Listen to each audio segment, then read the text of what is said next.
Hey everybody, what's going on? Welcome to another episode of Heavy Metallurgy. It's been a long week, but you know what? We're happy and thankful to be here with you for you. So what's been going on? I'm Marty.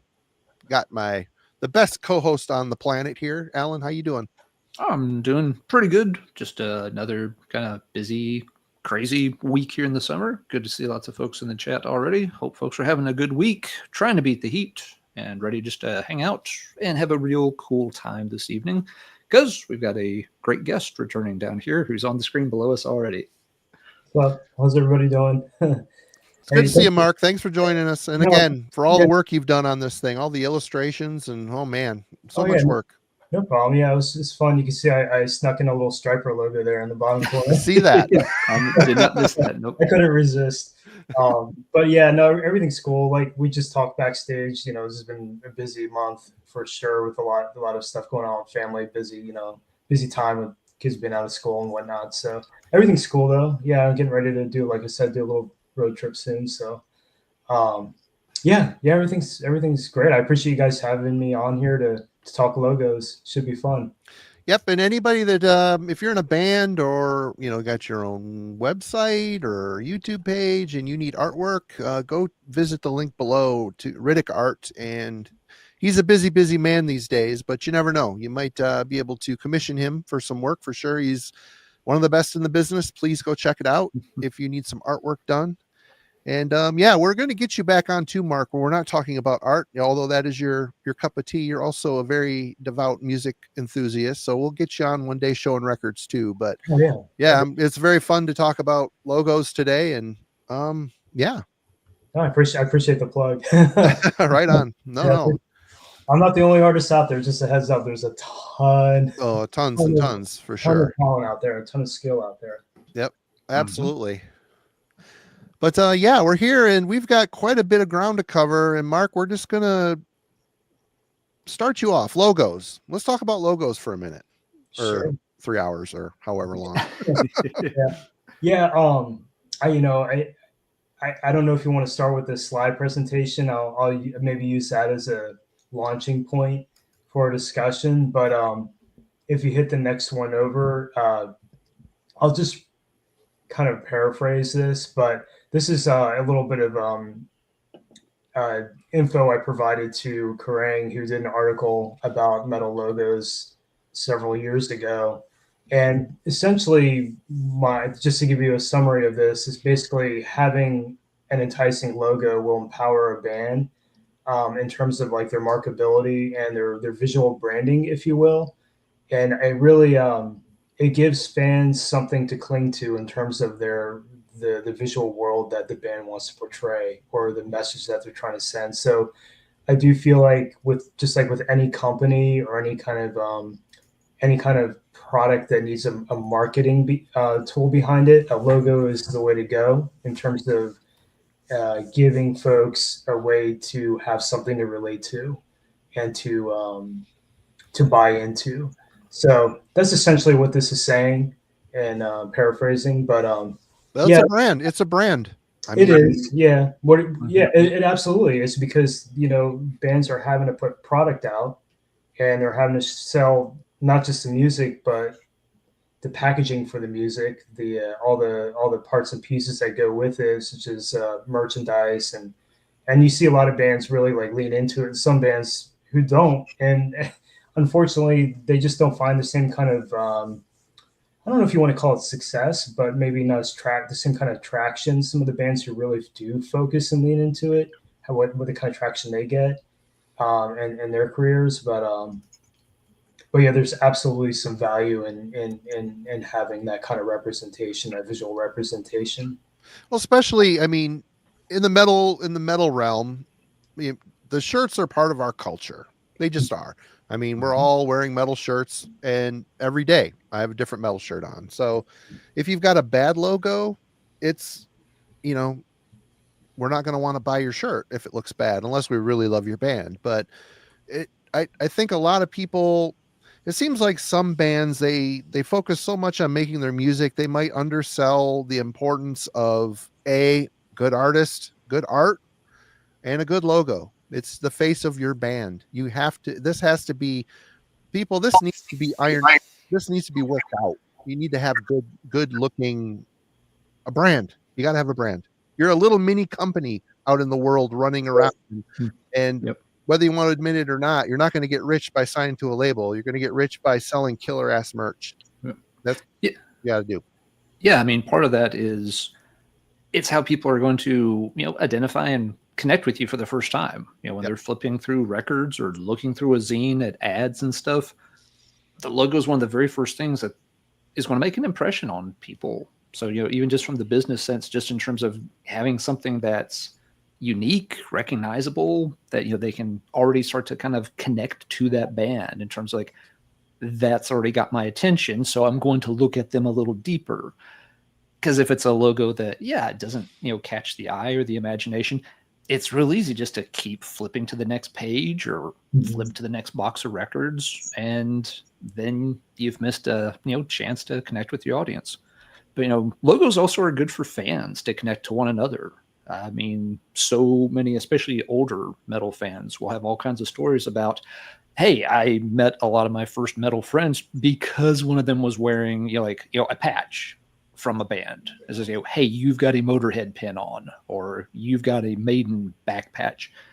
And a lot of recognizing that is just like, you just glance at the person, you instantly know they're into the same thing you are. You don't have to like play 20 questions. There's no awkward conversation. It's just immediately, boom, they're part of our culture because they're using that logo to signal that to other people.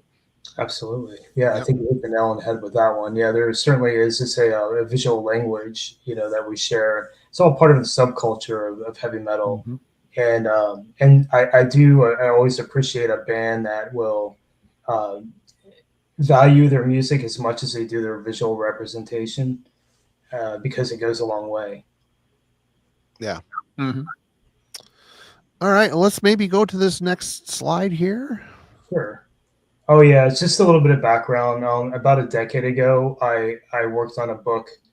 It's long out of print. It's called Logos from Hell, and it was a compendium of different artists. I was able to compile about 30 artists, I believe, and it's just a sort of a way to add some attention and value to their work, because in the graphic design community, you see a lot of books about logo design and sharing different kinds of brands and what they look like visually, whether it's tech or any kind of business practice. So I thought, well, okay, that's great, but heavy metal doesn't really get the accolades it deserves in terms of the quality of the logos that they're churning out. So that was sort of the catalyst for getting this book done. It was published by Dementia Press, like I said, about 10 years ago.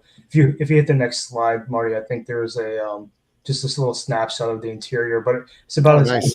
Yeah, if I recall, it's about 600 pages long, just for 30 different artists and their work, and a couple of interviews with some of the artists.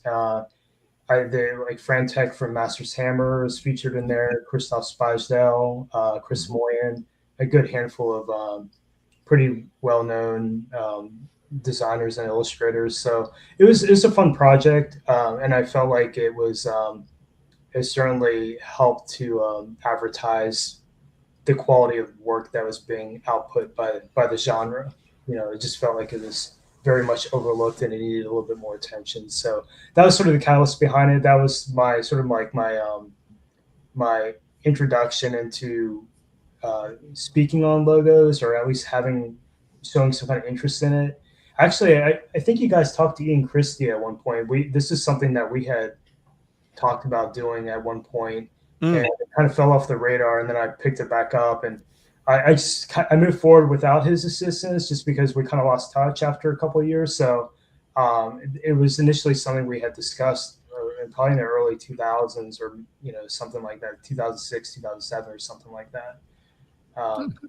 Anyhow, still a backstory, but it could be endless volumes of these books. Really? Oh, yeah, it was kind of funny because I remember Ian mentioning to me mariachi logos, the genre mariachi music. Yep. Some of their logos tend to resemble heavy metal logo design, which was I never made that connection until I started looking into it. It's not a topic I covered in the book, but I thought, wow, he's very observant. It's very great, like a really cool sort of unconventional observation that he made there. Yeah. Mm-hmm. Yeah, I didn't know that.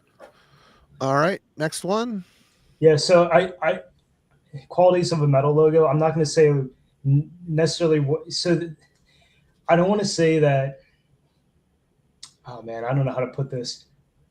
The next few slides, I'm basically just gonna talk about the qualities of a metal logo, not what necessarily makes it bad or good, but just some things that you want to look out for in terms of design, some things to consider. Because the problem with aesthetics and art is that you're at the mercy of subjectivity. People come to the table with taste and preference, so objectivity can go out the window easily with this sort of thing. But I do want to note that when considering graphic design and design in general, including logo design, that there are some principles that are to be considered when you're looking at aesthetic value.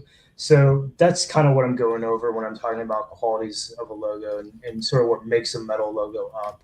So we can go ahead and move forward. I just wanted to caveat that. But yeah, so I thought this would be like a little interesting experiment, because when you think about a letter form, even just one letter in the English alphabet here, that, you know, the letter, this is just simply the capital letter A, how far you can stretch just one letter form in terms of its visual language. So I just grabbed the letter A from a myriad of metal logos from all genres of metal, subgenres of metal, and tossed it on here just so people can see how much diversity, just like the music we listen to, how diverse it can be. People think, oh, metal's just noise. No, there's so many nuances that create all these subgenres. So just like with the music, the visual language is the same way. It's so nuanced and varied.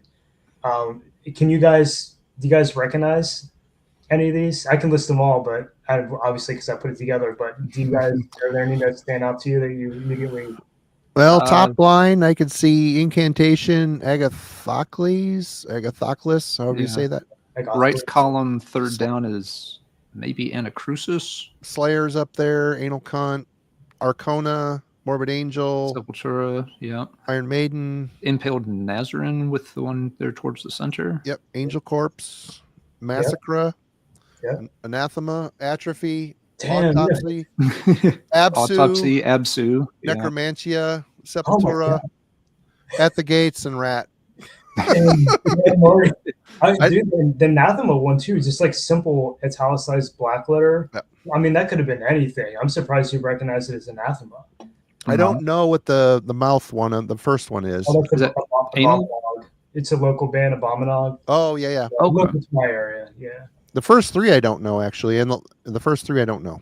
Yeah, so Abominog, Bestial Mockery, and Cannibal Corpse. Oh, yeah. The original Cannibal Corpse logo. Yeah. Yeah, and then you have Sadistic Intent right below the Bestial Mockery one, and Cyanide under AC.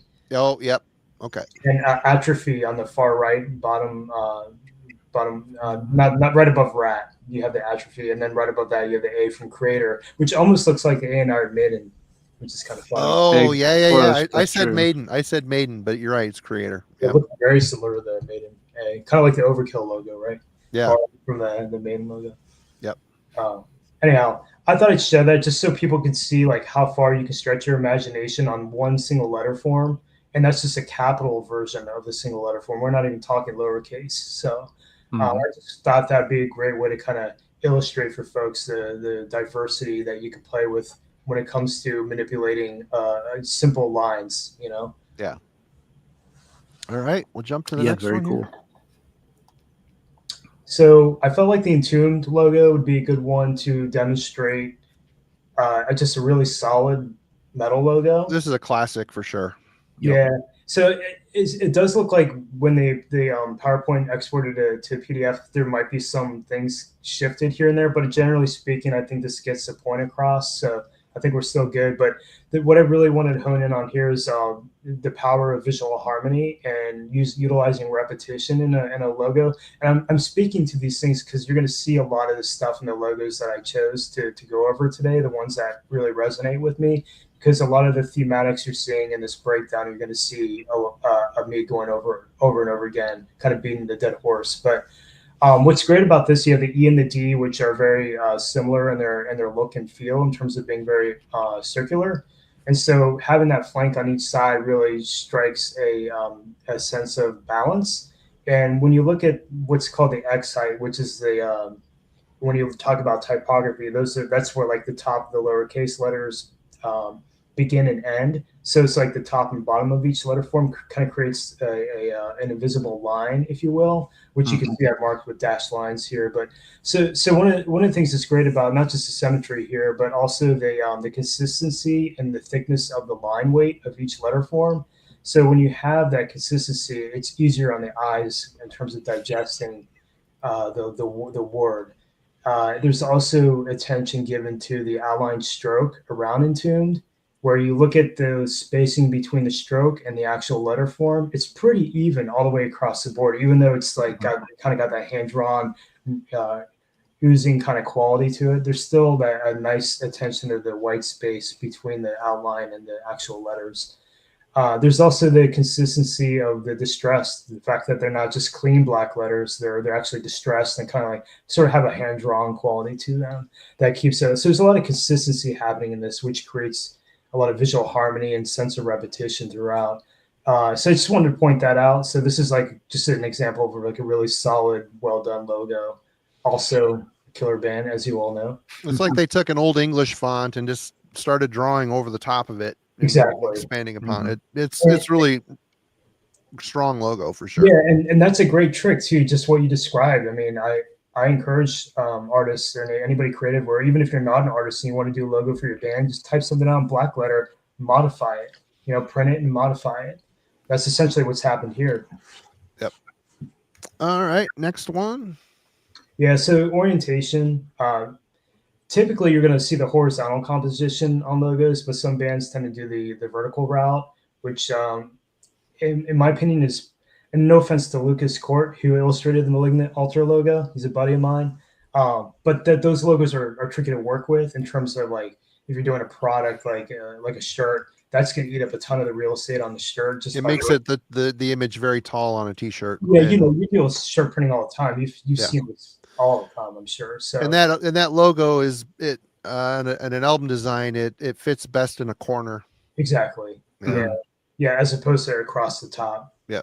Which a lot of bands will typically do. So yeah, it's a little trickier to work with. It's not wrong. It's just in terms of design and execution, making if you're looking at expanding your product line as a visual brand, you probably want something horizontal that doesn't eat up a ton of space. Kind of like the Carcass logo, it's very narrow. That Carcass logo is probably one of my favorite logos. It sums up at that time. It sums up the aesthetic of the band perfectly. It's got a bit of the punk mixed in with, the gore grind or whatever. It's just, you can read it. It's a good medium of an actual clear font that you can read, and the scribble around the side. It's just, I think it's two things I like a lot about a logo. A couple of them I'll show tonight here and there, but yeah. You strip all the scribble off that Carcass logo and it's a thrash metal logo. Yeah. And it's still a cool logo. Speaks to that time period, the late 80s, early 90s, there was that transition from thrash to death metal. Yep. And you're seeing like somebody starting out with the bones of a thrash metal logo and then just adding the death metal on top with this squiggly line. So yeah, good observation there, Marty. All right, we'll hit the next one. Yeah, so there's a couple things going on here. So and I apologize if I butcher the name, Niflheim. Niflheim, I believe. Niflheim is the correct word. Thank you. I was trying to remember because I, sometimes it's hard with logos, band names, so the Niflheim, that's it. Nifl. Yep. Logo is obviously very symmetrical. There's a little bit of asymmetry with that spider web, which is kind of funny in the corner. Really kind of throws things off just a little bit. Right. But when you look at it, it's got a lot of strong bones and structure to it. And then you look at Sanguisugabog on the right, and it's just a disaster, right? It's hard to read. It's intentionally illegible. So there's the two sides to that coin when it comes to logos. You want to be legible or illegible. Not that one is right or wrong, but you're going to entice a different reaction from a viewer if you go one way versus the other. So there's that to consider. But also if you look at the Niflheim logo, is very symmetric and structured, and then you have some asymmetry with the Sanguisuga bog. It just kind of like looks like it's going limp and starts dripping at the end. Yep. So it's just again, it's sort of an unconventional take, because when you look at that, it appears lopsided, and you start tossing that on merch, you've got a lopsided logo and everything, and maybe that's what they want, and that's cool.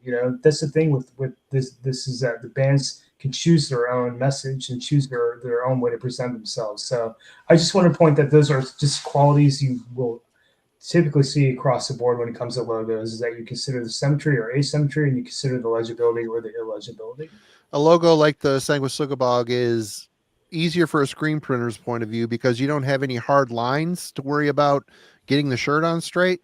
If you've got a shirt with a logo that has a hard straight line, it's real easy to get one side. If you get your shirt on a little bit crooked, that logo is going to sit fucked up on your shirt.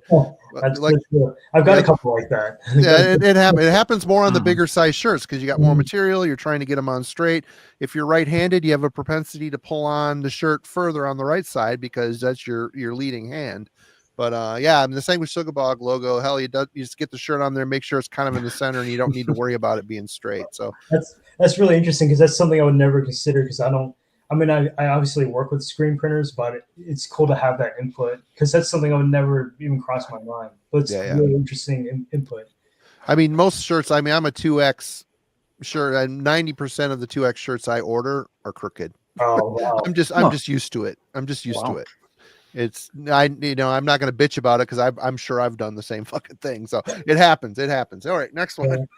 Oh yeah, I just wanted to go over familiarity versus eccentricity. So familiarity, obviously the Nihilist, Fatalist, Entrails logo, they all resemble the Intomb logo, which informs the listener like, hey, we're probably going to sound like Swedish death metal from with that sun-like sound. So already, because you're mimicking something that's already in existence and known, at least within this subculture, you've already given the viewer or listener a lot of information before they even press play on their cassette or record player, whatever they're using to listen to music.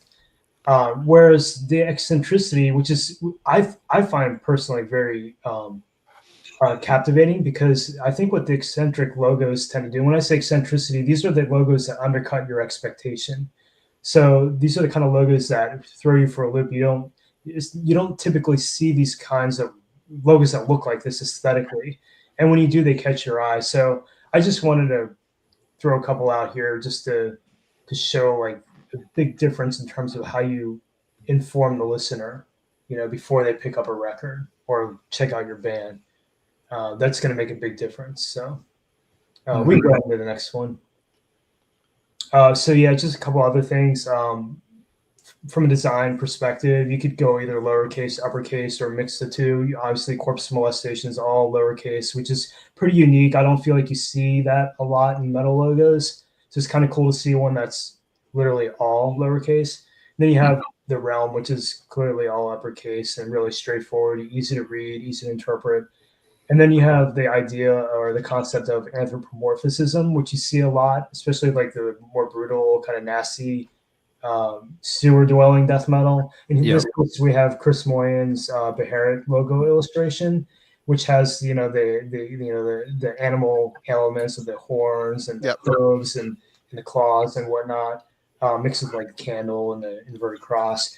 But one other thing to consider too is because that kind of logo is more of an illustrated logo, you might lose detail depending on size. Like if you're just blowing up, you're going to be good, but if you reduce it in size, you're gonna lose some of that information. So always considering like the silhouette you're creating with those letter forms can make a big impact. So that's why you see here I have like a silhouetted out version of the Beharit logo, just so you can see like, oh, it's still legible. So even if you do reduce it in size, there's still an element of readability to it. So it makes it a little bit more versatile in terms of working with it, for print reproduction for like a stage banner or like a cassette tape. So, all right. Oh yeah. So I think this is the last time I wanted to point out is just tone. Tone is so important with the kind of logo, because you guys don't even need to read. Some of these, obviously you're going to know some of these bands because they're pretty well known, But in terms of like, you don't even need to know what the band name is. You can look at that and already know what genre that band belongs to. So that's what I'm talking about when I'm discussing tone, is that the way that the logo is presented and illustrated is already going to pass along a lot of information about what subgenre you dwell in terms of your musical expression. So obviously, creator, you have the thrash, electric wizard, the doom, stoner doom, and the trolldom. You have black metal, and then Batigo, the death metal, clearly. So. I just wanted to point that out, that's like the best way for communication in terms of what do you want your logo to look like. That's the first thing you should consider. What genre you play. Yeah, this is a really good point, Mark, because again, back to your point earlier about it's a type of artistic communication, just the general tone. It tells people if they're looking for thrash, okay, there's one band on here that's going to work better than the other three. If you're looking for a death metal band, you go to the bottom right corner on this slide. If you're looking for, the kind of 70s, maybe psyche, stoner doom sound, you already know which direction to go in. Like you said, even if you can't quite make out the name, it's already communicating information to you. Oh, absolutely. Yeah. And that Electric Wizard logo, the way it's stacked and it's got a more defined top line on it, that actually will work in the center of an album cover. The way it's sloping down, it's almost like an arrow pointing down at the image. Exactly. Compositionally, but it's that in that case it works. That other logo, the stacked words, multiple words in a logo are tricky. They're tricky. Oh yeah, there's a lot more problem solving in terms of like, if you're the designer or the illustrator working on it, there's a way more problem solving taking place because you're trying to figure out how to manage every single letter form so that they all situate themselves in a way that makes sense visually. So I've had logos that I've had to work on that are just, they get a little cumbersome and they're tougher to manage. Yeah, when I designed this Glorious Dead logo, 3 words. It's you got 3. And a G. Who does a G, man? The G was hard, but it turned out you can read it, and I dig it. It could have been a little more perfect, but for a hand drawn logo, it turned out pretty freaking okay. Who did that? Did you do that, Marty? I drew it pencil and on a piece of paper, art paper. Oh. And then I got it kind of looking decent and scanned it on the computer, and then in Photoshop started making it, because when you're drawing it, I didn't have any graph paper or anything. It was just, so it was a little lopsided, and I, straightened out the lopsided, and I touched it up in Photoshop, and I just did a logo with the word "the" in it also, so it's hard to it's so hard to manage the third word, It's a supplemental little word that they treat it a little differently. I see my one of my old high school buddies is on here, Michael Bull. I just want to say hi to Mike. It's awesome. Thanks for joining, man. Cheers, Mike. Good to see you. All right, do you want to go ahead, or what should we do? What's next here? Do you want to? What's after this? I think I had the first logo. Okay. Perfect. I don't mind doing the first. There's Kristoff. So I wanted to where I could find it. I wanted to share a photo of the artist who drew the logo that I chose for this presentation. I think we each chose about 15 of our favorite logos. I got a bunch. Okay, cool. All right. So with AI being a thing, and it's so cold, and I want people to understand that these logos have the human touch to them, and so I wanted to show the face behind the logos that I wanted to share. So I didn't have them for every logo, but for the ones I could track down the artist, I did my best to find a photo and share that. So this is Kristoff Spedell, and I feel like if you're going to talk metal logos, you can't do it without talking about this guy first. So Kristoff, I believe he's Belgian. Lives in the UK, if I remember correctly, and it has carpal tunnel, as you do as well. If you listen to metal, you've seen his logos. You have stuff in your collection that has his logos on it. There's no way around it. He's done thousands of metal logos, from anything from like super huge, accessible stuff to like really super in the weeds, digging deep underground stuff. So he's touched all corners of the metal universe, and I just wanted to share that pic so people could see put the face to the logo. But the next slide I wanted to share, I think it's a book he had published through a German publisher called Gestalten. It's Lord of the Logos, which is kind of like what Kristoff has been coined. But it's, if you hit the next slide, Marty, it's basically a compendium that came out a few years ago, showcasing a lot of his work and just really demonstrating the versatility in his style and technique. It covers so many design styles in his work. When you look at the body of what he's completed, just super versatile artist. And all the stuff he does by hand, which is so awesome. That's awesome. And on paper. Yeah. So the next one I think is the logo that I chose. So the logo I picked was Moonspell, Portuguese band. You guys obviously know Moonspell. Yep. Eccentric band. I just love this logo. I just think it's so beautifully executed. If you hit the next slide, Marty, just give a little background just to show some of Kristoff's other work. This stuff kind of reminded me a little bit, like it lives in that same world as the Moonspell logo. It's probably created close to, if not around the same time as the Moonspell logo.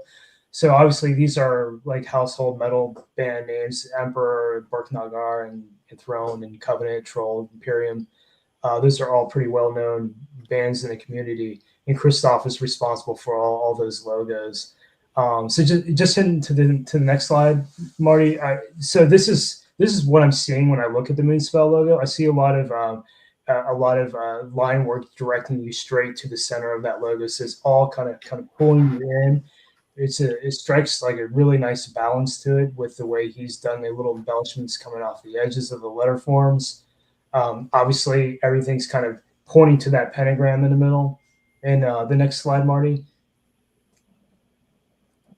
Yeah, this is what I thought was really cool, is that even though the letter forms are they're readable, but when you look at it in just sort of a detail, there's a lot of shape language happening in the letter forms, which creates this kind of almost like, kind of reminds me a little bit of tribal art, but not cheesy, because tribal art in my head is sometimes can look a little cheesy. This doesn't look cheesy. It just looks really just visually interesting.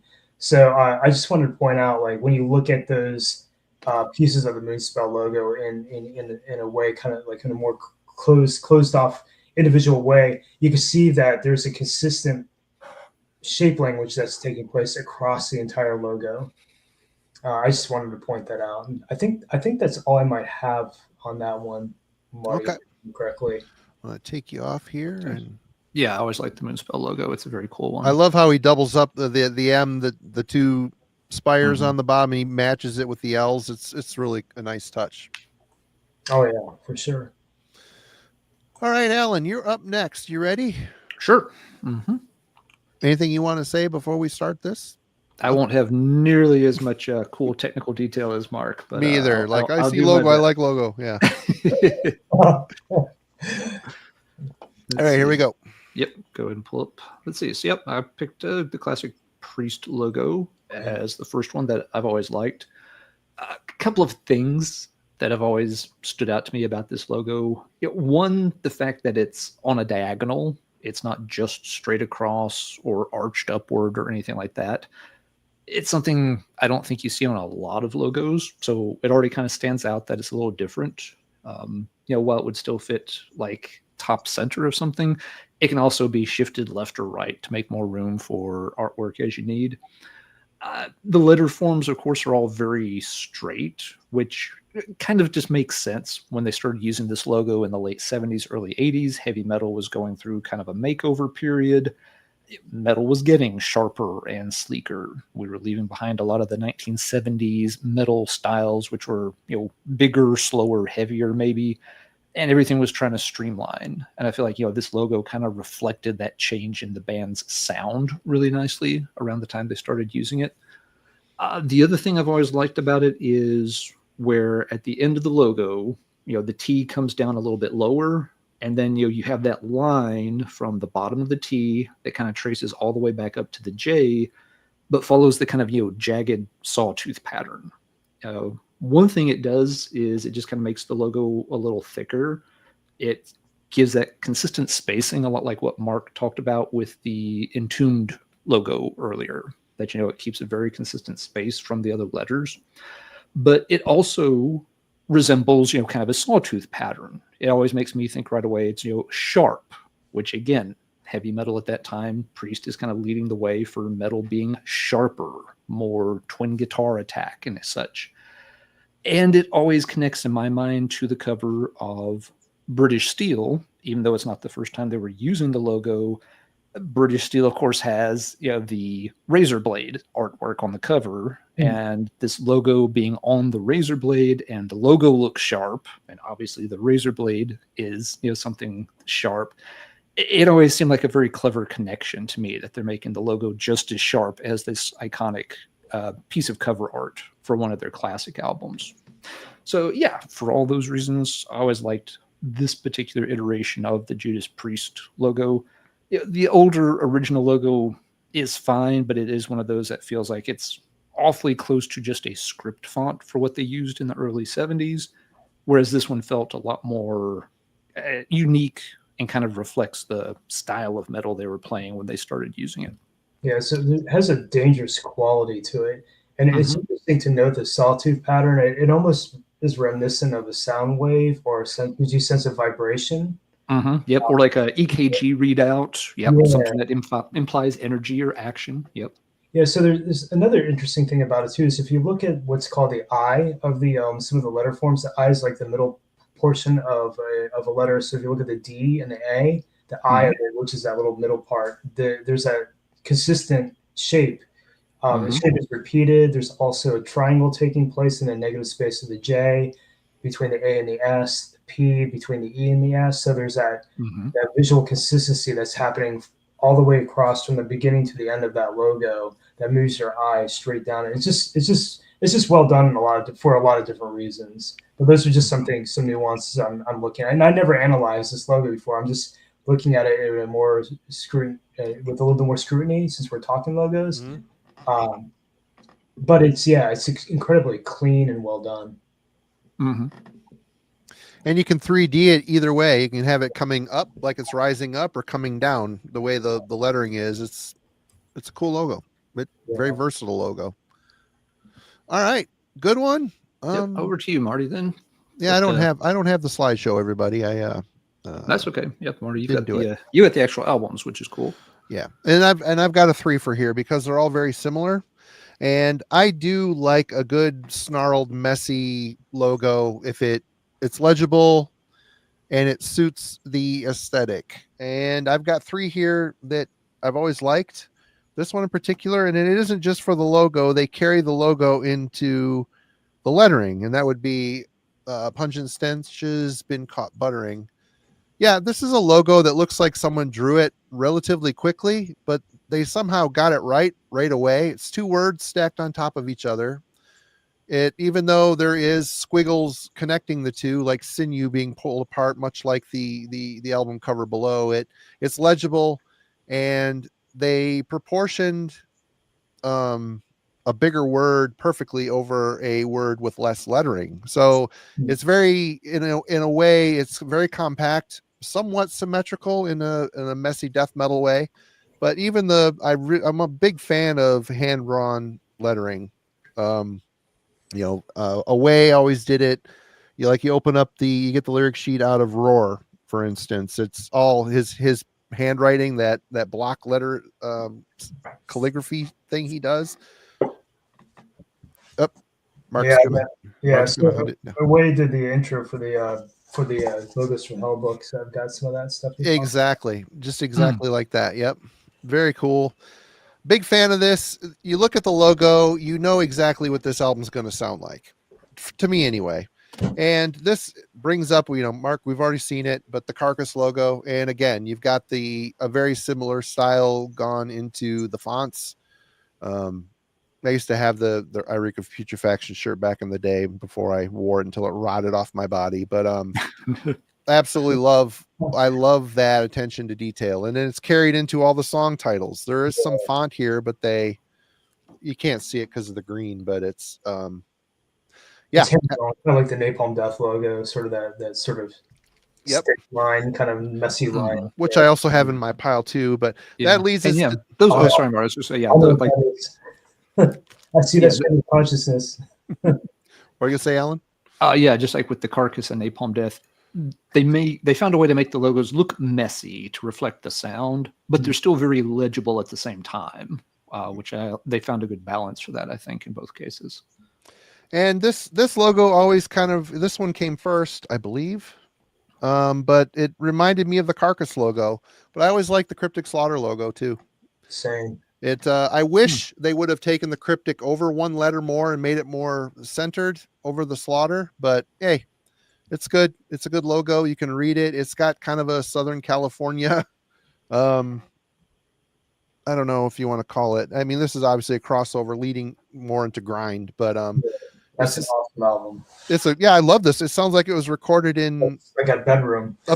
Yeah, or garage, a very small, shitty garage. But if you put squiggly lines around this, you basically have something that resembles the Carcass logo. And I like that hand drawn, thin lettering, legible. It's got a little bit of motion to it, even though it's not perfectly symmetrical.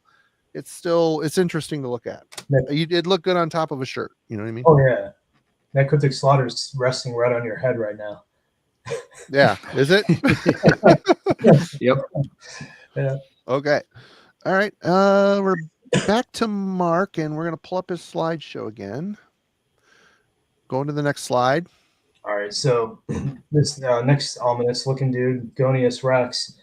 This is a trend you're going to see with a lot of the logos I'm presenting, is that either the logo was illustrated by an artist who's active in the scene, or it was illustrated by a band member. And in this case, this band's logo was illustrated by this gentleman here, Gonius Rex. Again, going to Portugal, just like Moonspell. You can hit the next slide, Marty. Is he in the band Honoric? Yeah, yeah. Honoric, that's correct, yep.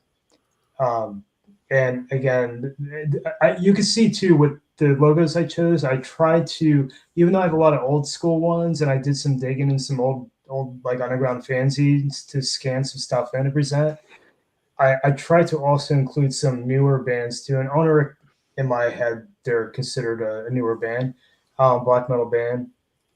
And I just absolutely love this logo. It's just so incredibly well illustrated. And going back to that sense of eccentricity, I feel like this logo reeks of it. It's just on its own, it's so ornate and beautifully done, and difficult to read, but super well executed, and hand drawn too on top of it. So if you hit the next slide, you can see where the letter forms reside on here. So I've just pushed back all the ornate details and give you an example of kind of like where the letters live in this mess of calligraphy. So hit the next slide for me, Marty. Yeah, so a couple of things I wanted to point out that make this work. One is the line weight. The line weight of the logo is consistent all throughout it. It's just a simple, thin stroke, which normally if you're drawing a logo, that's going to look weak as shit. But in this case, it's so packed with information that it really bulks it up and gives it a quality, like a very beautiful but somewhat ominous quality. So I wanted to point out the line weight, but also there's a lot of consistency and repetition with the embellishments that Gonius has used on the illustration of the logo. So you see a lot of semicircles. You see some repetition in that you have the pitchfork or the trident. A use of circles too, kind of throughout as a sort of ornate embellishment. There's also a lot of careful consideration in regard to the spacing between all the lines, kind of like going back to the Intomb, how I talked about the line around the Intomb logo. There's a attention to the space between the line and that letter form. Well, in this case, you have a lot of attention to the spacing between all the ornate embellishments and the letter forms. So what you get is this really clean looking, hard to read, but beautifully executed work of art, essentially, in my opinion. Yeah. So I think that's all I have on the Honoric. Now that's my breakdown for that one. Okay. Alan is next, and we're going to take this off and add this. All right. Next slide for Alan. Let's see. I like this. I like this logo too. This is a cool logo. Yeah, always liked this one quite a bit. And in terms of articulating why, it was slightly messy looking, but I like the way the letters, as you go down a lot of the letters, it feels like they're starting to lose cohesion. Like, closer to the top of the letters, everything's a little tighter. But as you work your way down, it's almost like they're deteriorating. And in a way, it kind of reflects the sound. It's a doomy band. It's got a gothic thing. And it's just this kind of, you slowly go down the letters and they just kind of disintegrate. Just like you go down, the music's just kind of bringing you down where everything's just going to end in death. I mean, it says it right there in the logo that, it's almost like the letters themselves are dying, getting, thinner, getting a little more, scribbly looking as you go from the top to the bottom of the logo. It's a unique one. It's got, some asymmetry to it. Thinking about like the way Mark had laid out the lines on the Moonspell. This one, you've got lines going different ways. Like the bottom of the B and the N point strongly left, and they're not really offset by anything pointing strongly right. And so there's that lack of symmetry sometimes makes it feel like, makes you feel slightly uneasy. Like Mark said, when you've got something very symmetrical and balanced, it feels comfortable. Yeah, that's a really good word for it. Whereas this doesn't feel comfortable. It's like, what's happening to these letters and why are they, uncomfortable that they're not balanced right? It really is. It just feels like the logo is somehow falling apart as you would, because the logo, again, it's not my dead bride. It's my dying bride. She's in the process of dying. And these letters are kind of in the process of coming apart within the logo itself. So I always thought it was kind of cool for that reason. Yes, I'm a nerd and I look at these things and I overthink them sometimes, but this logo just always struck me as letters dying. That's super observant. This reminds, I don't know who drew it. I'm going to assume Aaron drew it, the singer, but it looks like somebody took a twig and cut themselves and then drew the logo with a twig. Mm-hmm. It's just the way there's a haphazardness to it that looks almost like it was drawn. The original may have been drawn in blood and then photocopied because they didn't have scanning. I'm assuming that. I wish I knew the story behind this, but it's funny. I almost went to this logo as well as one of my favorites, but I remember the first compilation tape I purchased in the underground scene had My Dying Bride on it, had one of their demo tracks, and it prompted me to order their demo tape, which is my favorite thing by them to this day. But I remember the compilation, they would do it with the typewriter, the layout with the typewriter, but they also had a cool 8.5 by 11 sheet that came with the comp. And on the sheet had the address for the bands, but it had the logos for all the bands on it. And I remember seeing this one and thinking, wow, that's a really peculiar logo. It's kind of avant-garde, Yeah. Then when I heard the song, I'm like, oh my God, it's like you're in a cathedral being oppressed, by like the demonic sound. It's just such a grandiose sound that band had, and still probably has. I haven't heard anything new by them lately, but the old stuff for sure is extremely oppressive and heavy. But yeah, such a really unusual logo for sure. It looks like, looking at it, the second Y and the R in bride, it looks like they decided, we need to have those spines longer, and they added them after they did the main logo. But I think it's a great logo. It's unique. It's very avant-garde. It matches, I think, the band very well, for sure. Yep. All right. Back up here. And another for logos, long words. Got to be another pain. And to get it right, there's a little bit of wiggling things around. I've got two picks here for longer words. One favorite logo, iconic, Incantation. It looks like if you ripped up an old coffin out of the ground that didn't have a concrete vault, these would be the roots attached to the pine box. That's what it looks like to me. And I've always just I like the fact it can sit pretty well. If you want it smaller in the corner, you can. It can take up the center part, the top of your album cover. And the similar situation here with Devastation as well. And both of these logos were done right. The Devastation isn't exactly perfectly straight. They've got the spines in the right places. It kind of balances out the logo somehow.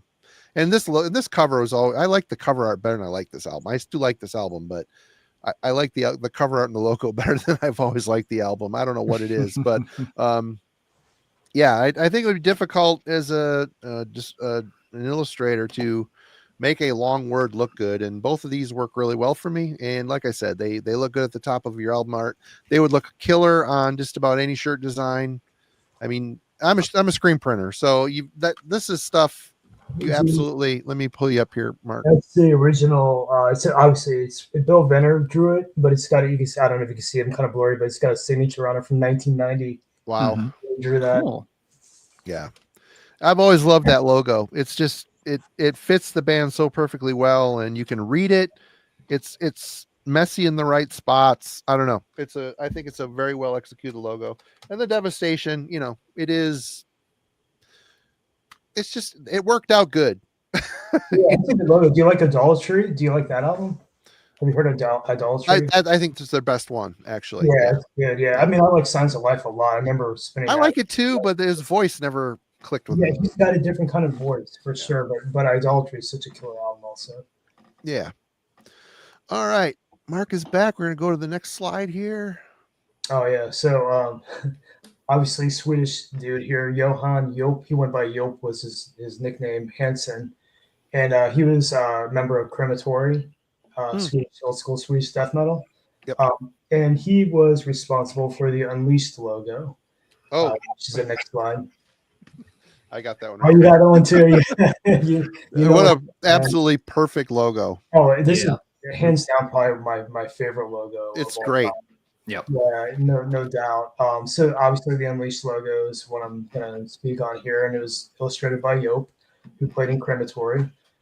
Fellow Swede. And if you hit the next slide for me, Marty, I'll just talk about some cool things about it. So again, going back to the sense of symmetry and balance, I mean, this is compact and just filled with a lot of directional movement that's all kind of pointing you inward, so it's really well thought out in terms of its layout and structure. You can see the directional arrows are all kind of pointing toward that inverted cross, which is sort of the centerpiece of the logo. Oops, sorry. Maybe hit the next slide for me, Marty.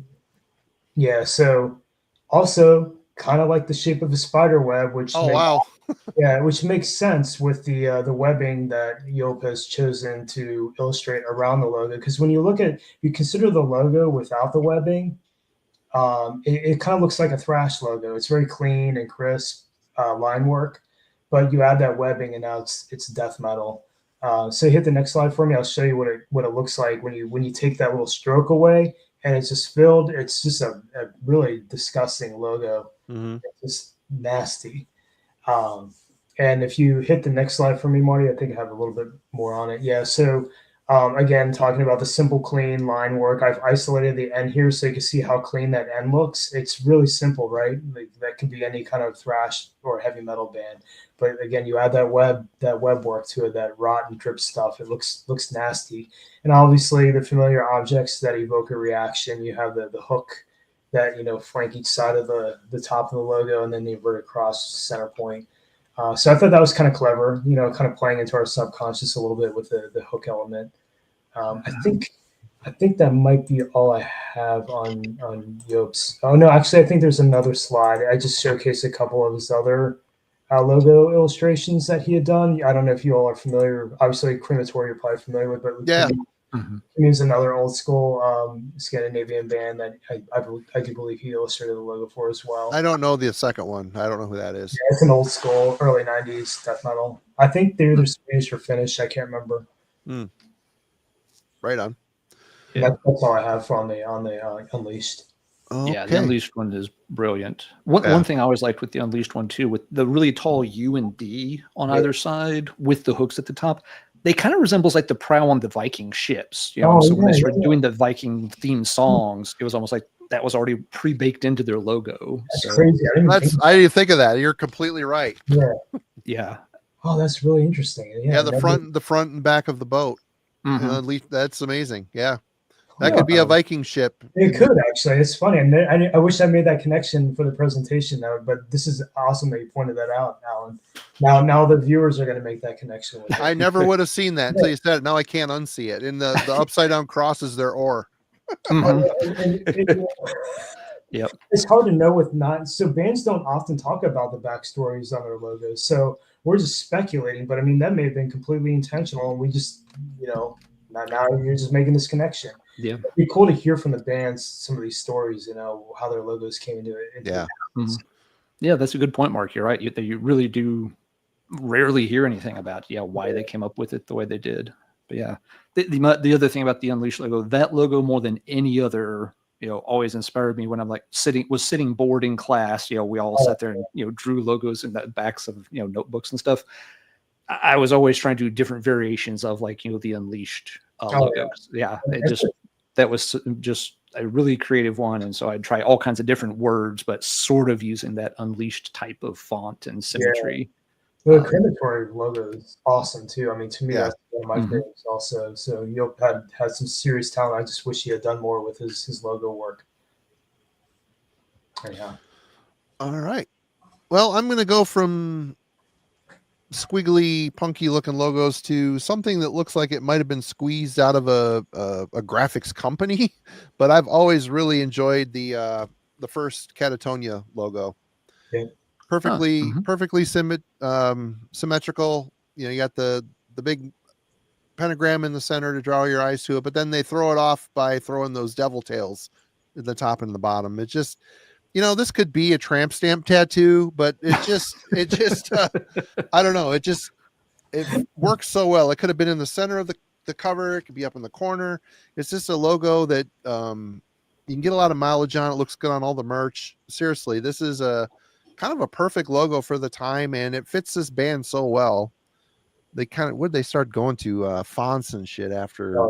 It's just you can third one, you can tell a band's changing when they start messing with their logo. But yeah, the Catatonia one is another one I consider too. Like, you almost think of other bands like Liars in Wait and the similar kind. They live in that same realm. And Necrophobic, they've got that sort of what I would call like a mellow death kind of look to them. But there's also the black letter. I mean, it's based on black letter type, and they've just embellished it with almost sort of like Celtic like knotwork, and then you got the traditional stroke around the which you see with a lot of the Swedish bands, that stroke line weight around the logo. That is a good one for sure. One I consider dropping as well. Yep. Yeah, I like that one too. I'm not even drinking it. I skipped Alan. Sorry, man. It's cool. No worries. I was just so excited to show that Catatonia logo, I guess. Here we go. Yeah, and Mark showed this one earlier, but the Emperor logo I always thought was a very, very cool one among black metal logos. Really good symmetry. I like that the lines are very thin. The way they have the E and the R in particular, it makes the letters look especially tall, because they are taller letters, but they're asymmetrical. The line in the middle of the E and the middle of the R are towards the top. And so it makes the whole logo feel kind of elevated, which kind of fit with the name, that you think of, like Emperor, it's the person that's going to be sitting above the rest. And so this logo feels like, it's a taller logo that, will sit over something very nicely. I really like how balanced they got it with the M and the O. Like Mark talked about with, the letter forms, they really made those very similar. Same with the P and R and the E and R. But then with the E in the middle, there's an asymmetry towards it, where this middle bar on the E bends upward. So, once again, it's kind of forcing you to think up. You're thinking higher. It's like an arch. Everything's going arch formation. Yeah. Right, exactly. Yeah, everything's really going up. And I think it just fits with the band's overall aesthetic and the way they did Emperor's music. Emperor was always a very high-minded band, a very artistic band. You can imagine him wanting to think we're a bit better than a lot of these other bands. They're not a band that were ever trying to dwell in the sewer or sound really scuzzy or murky or cavernous. They wanted that kind of more aloof kind of aura about the band, and I think the logo really helps drive that home. And of course they were able to utilize that center E by itself, just kind of became iconic symbol for the band. It's a great that eventually you didn't even need the whole logo, you just needed that one letter, and you already knew exactly everything you needed to know. So yeah, always really, really liked the Emperor logo. Yeah, it's Kristoff Spedell drew that on grid paper, which helped to manage like trying to get everything sort of spaced out evenly. But I always kind of wondered with the crossbar and the E, with the crossbar is like the middle line that goes through it. I always kind of wondered if that was sort of representative of an evil eye, like the evil eye motif. Oh, I think that's what it is, isn't it? It's an eye. I thought so. I was not really sure, but that's what I've always kind of thought. And cool. I thought that was cool that you pointed it out, because a lot of bands do that, where they reappropriate a portion of their logo and use it as an icon of sorts to also incorporate into their visual brand. Now they can run merch and product with just that. And it's kind of like when you think of like just a generic example, McDonald's. It doesn't need to say McDonald's. All you need to see is the letter M, the golden is, and you know what it is. So it's cool to see bands being able to play off that concept a little bit to help bring familiarity to their product and to be able to produce more and different kinds of product because of that extra mileage they're getting out of the logo. Yep. Yeah, it probably started off as a sleeve print. You can run those E's down the sleeves. Oh, good point. Yeah. Or easy to put on like a badge or like a smaller patch or something, rather than having to squish the whole logo down onto it. Just put the one E in the middle of the circle. Yeah. All right. Mark. That's the thing. The Emperor one I really like a lot, and I had a debate. And the Moonspell one I just decided to go with that instead, because I figured one of you guys would talk about the Emperor logos. Good call. Yep. Classic logo. All right, we got Mark back here, and we're going to skip ahead to this one. Okay, so this is my buddy Fred Grabowski. He, I'll let him butcher his last name. He goes by Form Terror Growth, and that's his Instagram handle and kind of what he goes by as an illustrator. He does a lot of predominantly pen and ink work. He's quite good and has a very distinct style. But again, going back to a band member creating work for his own band, he was the artist who created the logo for one of his bands called Bloodspore. And if you want to go ahead and share that, Marty, the next slide, you can see the Bloodspore logo. All right, this band, they just played Maryland Death Fest a couple of weeks ago. And some of you, I don't know if anybody in the chat saw them or not, pretty solid underground death metal sound. But this logo always was quite appealing to me. And I know Fred mostly does like illustration work, so he's done a good handful of logos, but it's not something I see from him a ton. But I always found this one to be compelling just because there's something off-putting about it. And it's not just the asymmetry, but I wanted to kind of get into why is it so off-putting? If you hit the next slide for me, Marty, I just want to discuss like this actual structure of the logo. It's obviously, like I said, asymmetric. It's just kind of wonky. But what strikes the balance for me is how Fred has utilized the negative space. And so you can see in the negative space all these circles being formed by this sort of amalgamous structure, the sort of cell-like structure that has no true form.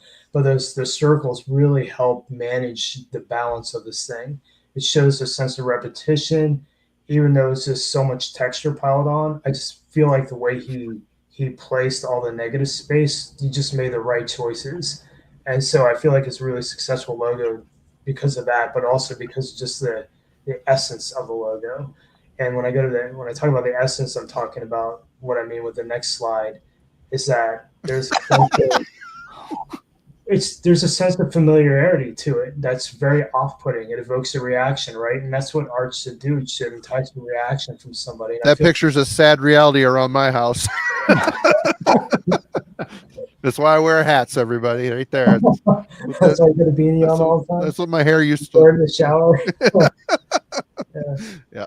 It's just, this is something that people find generally off-putting, and I feel like Fred just nailed it with creating something grotesque. I don't need to read the logo. I can just get a sense of what this band is about without even knowing the band name or what it says.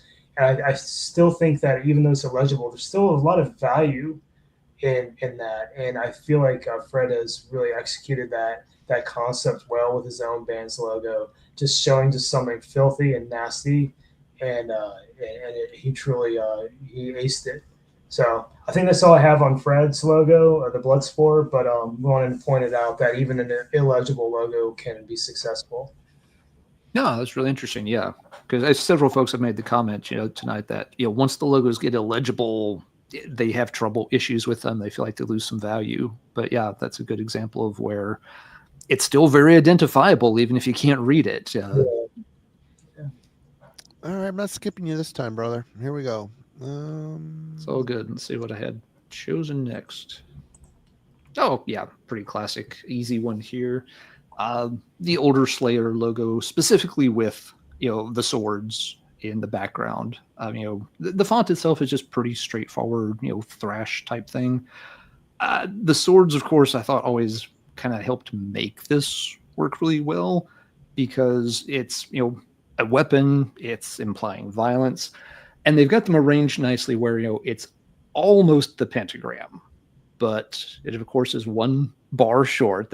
One sword was stuck in one of their enemies and they couldn't wrench it out of the corpse. I don't know. Well, the guy on Show No Mercy, the demon guy, was holding the last sword. He's got the last one. He hasn't inserted it, but it also, by not inserting it, it avoids a problem you'd have with asymmetry, because if you insert the fifth sword, you're going to have a handle sticking out of the left or the right side and not have a matching handle on the other side. Whereas this way you have, two handles on top, two handles like at the 8 o'clock and 4 o'clock positions, and you don't have to have that fifth awkward handle sticking out, kind of unbalancing the circle. Because a lot of times with circles, when you think of circles in terms of, again, black magic, ritual summoning, evil Slayer kind of stuff, a lot of that is supposed to be very symmetrical and very ritualistic. You don't break the circle because then it fucks everything up. And they didn't break the circle by inserting the fifth sword. And again, it also gives, it's obviously meant to be the pentagram, but they can technically say, well, it's not just a pentagram. They did modify it to suit, their needs. And it gives a little more space. If they had rammed the fifth sword through there, it probably would get really tangled up with the bottom of some of the letters, like the E, the L, the A. Well, the handles would have overlapped. That's why they probably didn't do it. They would have been really close together, if nothing else. Yeah. Or they would have had to have angled it a little funny. So I thought it was they avoided a lot of problems by not inserting the fifth sword, even though that would have made a complete pentagram. I think it would have messed the logo up more than it would have helped it. So that's what I always liked about this particular version of the Slayer logo. Yeah, I kind of feel like, it's good decision making on their part to not clutter the logo to an extent where it's not really legible or usable. But I do feel like they did kind of include the last sword in that if you look at the baseline, it's invisible. Pretend it's not, it's invisible. It's essentially created by the baseline of the letter forms. So when you look at the bottom of the L, the bottom of the E, the bottom of the R, all that should infer that there is, or insinuate, maybe insinuate's the right word I'm looking for, that there is a line there. Yep. So it's kind of there, but it's kind of not. But I agree, it was smart not to include it. It's also interesting. Somebody pointed out too in the chat how the circle is also broken into 3 sections, which is almost like a reverse of the pentagram. So it's like a triangle composition. So you have the top and the 2 bottom pieces, which is kind of like the flip side of the actual base of the star. So I thought it's kind of an interesting choice too, to kind of strike a balance, so it's not so overwhelming that it's just one thick circle. Yeah, good point. Also, I'm kind of curious, how they decided which letters would overlap the sword, how they wanted the sword to kind of. It's kind of cool. It gives that sort of a little bit of dimension too, which is kind of interesting. I don't know. Somebody mentioned they thought maybe Dave Lombardo drew it. I really don't know the story behind the Slayer logo, but that'd be pretty interesting if that's the case. Yeah. I don't know. I definitely prefer this over their stupid little whatever that, where it looks like a pencil scratch or a knife carved it. You know what I mean? Yeah. It just doesn't have the kind of weight that this has way more weight to it. For sure. Indeed. All right. Marty, over to you. I'm going to go to a bit of a more modern one. It looks like they took a font and let me blow myself up here. But yeah, Megaton Sword. If that was a font available to download on Duff Font, I would probably download that font and use it on something, probably for a Heavy Metallurgy thumbnail or something. But yeah, it super clean, has motion to it. It's very slick, very modern looking, but it still maintains a very metal look to it. You know, you start getting super stylized or modern with a font, you start to look like more modern commercial type of music, which, you know, this is an epic heavy metal band, so they're not really that. But yeah, isn't this this is a Kristoff album cover, isn't it? No, the album cover was Nightjar illustration, I think. Oh, yeah. I Okay. can't remember his true name. That's his moniker. Yeah. He's done a ton of paintings. I'm pretty sure it's him. Very cool cover art, though. Very Yeah, cool. he's done a lot. What's interesting about that, even if it is a pre-existing typeface that you can download, I do think that I don't know if it is. I'm saying it looks like it could be. it does look It like looks could be. familiar, yeah. And if it was, they've still done some modification work to it. When you look at what's called the ascenders, and the descenders in the type, like the descenders, when the letter kind of goes down beyond the X height down the baseline. Like if you look at the A, for example, it's cutting through, like that base is that line of the base was added, and it's not just one simple straight line. They've done some stuff to break the grid, which I think really adds to the impact of it. Like the S kind of cuts through it a little bit. The descender on the G cuts through it a little bit, which gives it some movement, kind of like you have at the top. There's no line on the top, but you get some movement when the angles of the letter forms, kind of go like this. It's well done. Like I like it. I think it's slick. And it's going across. It's not stacked, so you're using the real estate better in terms of like if you're going to run it on a shirt or on a sleeve print. You could do that easily without sacrificing any of the real estate for the artwork. Right on. I want to get some more modern stuff in there too, but yeah, no, good call. Back to the squiggles here in a little bit. Yeah, I think I have seen that font too when like working on thumbnails and stuff. But like it looks like a font, but I've never seen one. I'd use it. It's a cool font. There's no shame in that at all. Yeah. All right. Looks like Mark's got one coming up that folks were asking for earlier in the chat. Yep. Yeah, as J Dog calls it, the Tish. The Tish. Yeah. I don't want to try to impersonate J Dog. I can't successfully, but Mortician logo. I've always found this logo to be strikingly different from everything. That's the thing. You get a lot of oversaturation in the metal scene. You see a lot of logos that just look the same, or like nothing really shocks you or interests you. That's why, kind of going back to that eccentricity, that those kind of logos are very eye-catching because they undercut the expectation. It's like something you've never seen before. The Mortician one I've always felt like has stood its own ground in terms of uniqueness. It's just very different. So getting a little bit of details on my breakdown for it. If you hit the next slide for me, Marty. And I apologize because I don't know who the original artist is on the Mortician logo. I wish I did know. But there's a lot of directional movement happening in the logo, which obviously is kind of moving your eye all across the thing. And you've got the traditional like basic X height for where all the middle letters live, and then you got the M and the N flanking each side, but they're kind of more like an illustrative element. They're not. The M and the N make up a small portion of it, whereas the rest is like all visual embellishment, which is kind of cool. It's different. And then you've got this sort of like little pedestal where another illustrative element with a skull is placed in the center there. Just a really clever layout and just very different. If you hit the next slide for me, I'll do a couple more pieces on it. So I wanted to point out that this is clearly hand-drawn, and it's got a hand-drawn quality to it. Yeah. You can see the imperfections all the way down to like the A at the top, the very top point of the A. So it's just like you can see where the pen bleeds off the edge, at the very end there. Which is awesome. I think that it kind of speaks to that band's sound in a way, but also keeps them grounded in what I would call like underground metal music. Just having that hand drawn quality really pushes that home. You can see also the artists who worked on it didn't just do a generic A. They took corners and they added these sort of like hooks all throughout each letter form, which gives it like a visual kind of consistency with the almost like what you would get with a font where they all have like some similar elements to them, each letter. Well, in this case, each letter in the Mortician logo has these sort of similar like cutaways and like hooks and stuff in the letter forms. If you hit the next slide for me, Marty, please.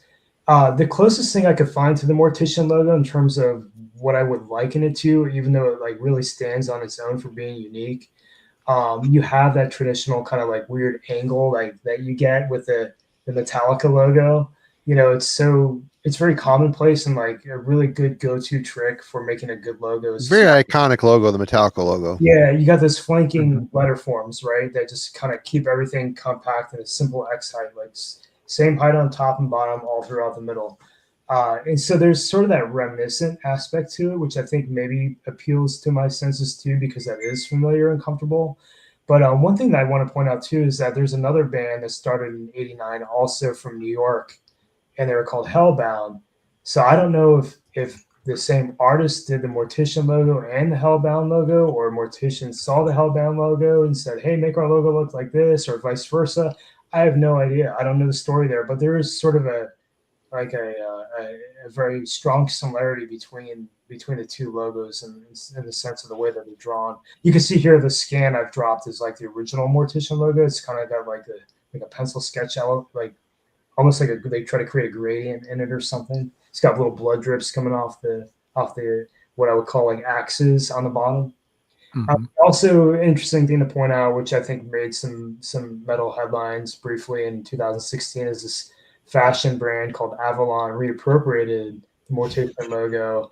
And I'm trying to find, like, again, the logo that looks like the Mortician logo. Well, it says Avalon, but it's in the Mortician style. It's kind of humorous. I don't know how Mortician felt about that. It's kind of dumb, like when a high-end fashion brand tries to be something that it just might not understand the subculture, but hey, and they thought the logo looked cool, which is great. You know, they thought it looked cool enough to put on the shirt, so whatever.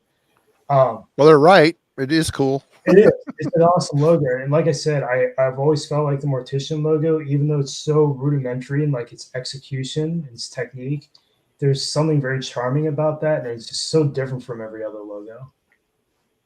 Anyway, I think that's all I have on the Mortician logo. All right. Yeah, I agree. It's a really cool one. I'm not really into the band, but I always did think the logo was cool. And yeah, I like you said, the M and the N become kind of the illustrative elements where it's like, this big pair of, skeletal hands flanking the logo that, they're reaching for something. It adds action, which, that band, of course, being all about, corpses and chainsaws and stuff. It's like, they're reaching out to grab you or something. Something nasty is going to happen. In Mortician, it's a very hands-on kind of job. Even if nothing particularly bad is happening, maybe they're just pulling the slab out in the morgue to do the next preparation or something. But yeah, it just adds a lot of action and kind of animates the logo in a cool way without being really complicated. It's funny because when you think about the word action, like showing movement in a logo or just trying to show something happening, something's taking place, it's sort of an illustrative element. When you have that concept, it also is apparent in that Judas Priest logo, and they're two very different logos, but they give you that sense of movement, which is kind of a unique thing, that you can still show that just so many different ways. Yep. All right, Alan is up next with that one, classic. Yeah, kind of a classic one. Celtic Frost logo. Folks know it and love it. Things I always liked about this one, it just has some oddness to it. Like the L is obviously the centerpiece, but it's a kind of a funny L. The top is skewed right, the bottom trails off down into the right, so it makes kind of an odd centerpiece because it is very asymmetrical. The fact that the two words, they're stacked, but they're actually superimposed. It's not one directly above the other, the frost, gets printed slightly over top of the Celtic part.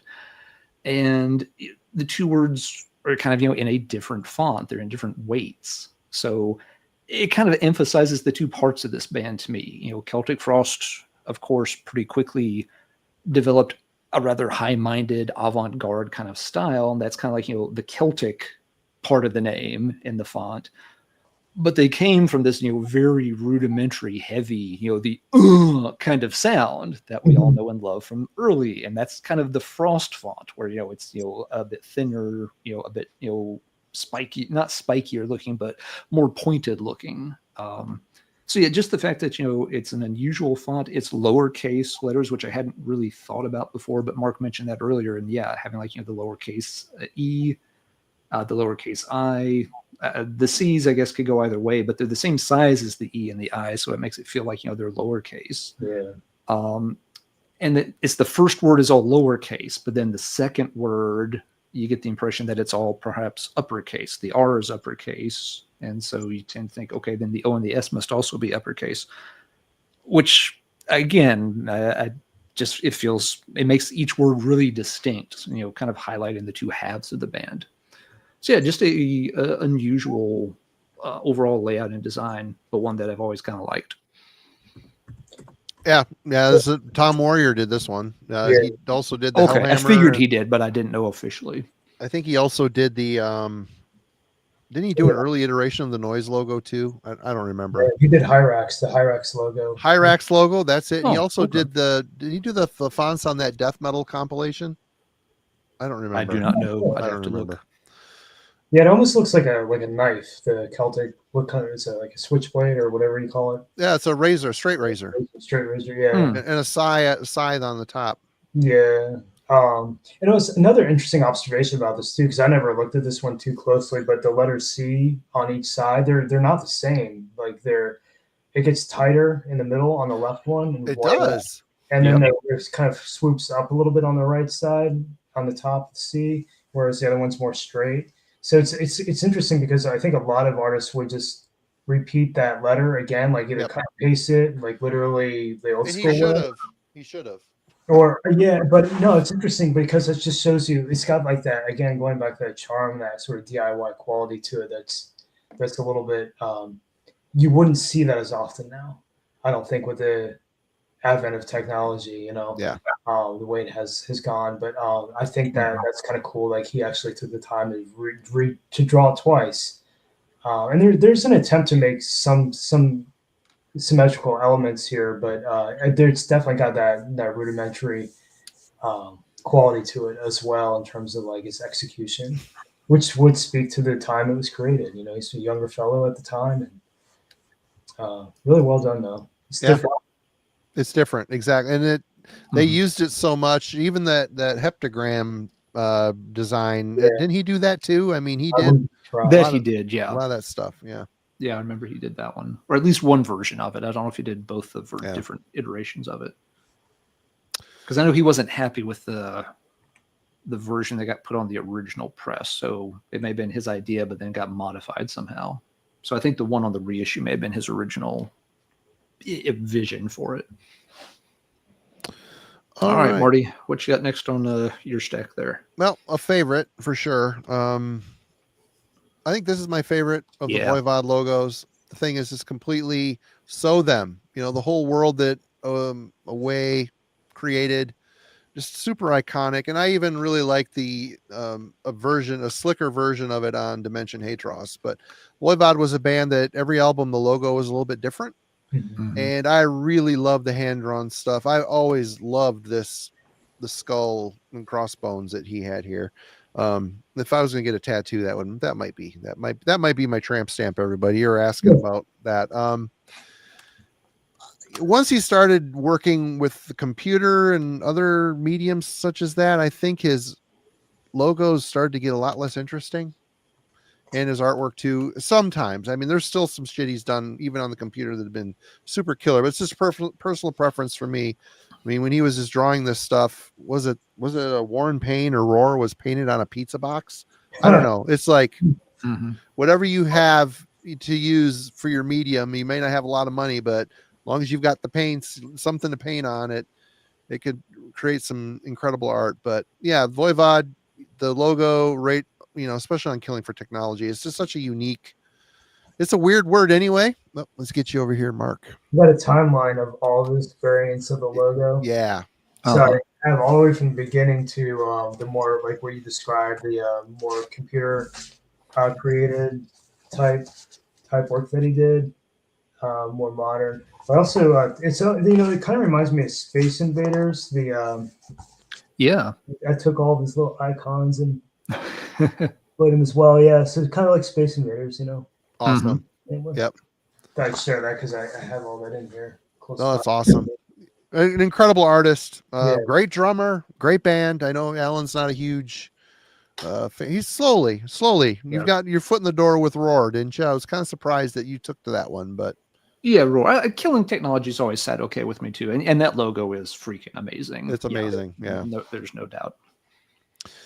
All right, Mark, you're up next, and we've got again, going back to a band member doing their own logo, this is kind of a deeper cut because I wanted to share some stuff that some people either haven't seen before, or maybe if you're an old school head from the old early 90s underground scene, you might recognize it. But this is this. I'm not even going to attempt to say the dude's name. He plays in the band. I would just call him Simon. That's what he was coined as a credit for the logo. But this is Simon from Pandemonium. Polish death metal. If you want to hit the next slide for me. Yep. Marty. Yeah, so I just find this logo again to be one of those type of logos that really undercuts your expectation. It's just so different and weird compared to a lot of the other stuff I've seen. Even like, I'm not just talking like back in the early 90s. I mean, even up to now, it's just such a peculiar logo. There is another variant of the logo that has a pentagram attached to the top, and that one it looks a little awkward to me because the weight of it is just so prominent. It kind of takes away from the logo and ends up looking more like an illustration. So I did not include that version on here. I just included the straightforward Pandemonium one. But if you hit the next slide for me, Marty, I'll talk about some of the details on it. Again, going back to that, you can see obviously the symmetry is what I find appealing. Not that I'm adverse to asymmetry, but the symmetry creates something that has a lot of structure and good bones to it. So you can see here what makes this kind of unique too is that there's a crease that runs through the center of the logo and creates almost like a mirror image. Kind of, yeah. Which is very peculiar. Like I don't see that much happening either in metal logos, and I feel like that's kind of like a trippy element. It's different. I love seeing stuff that really is different. That I don't see all the time, and this one always has hit it for me, hit the right spot.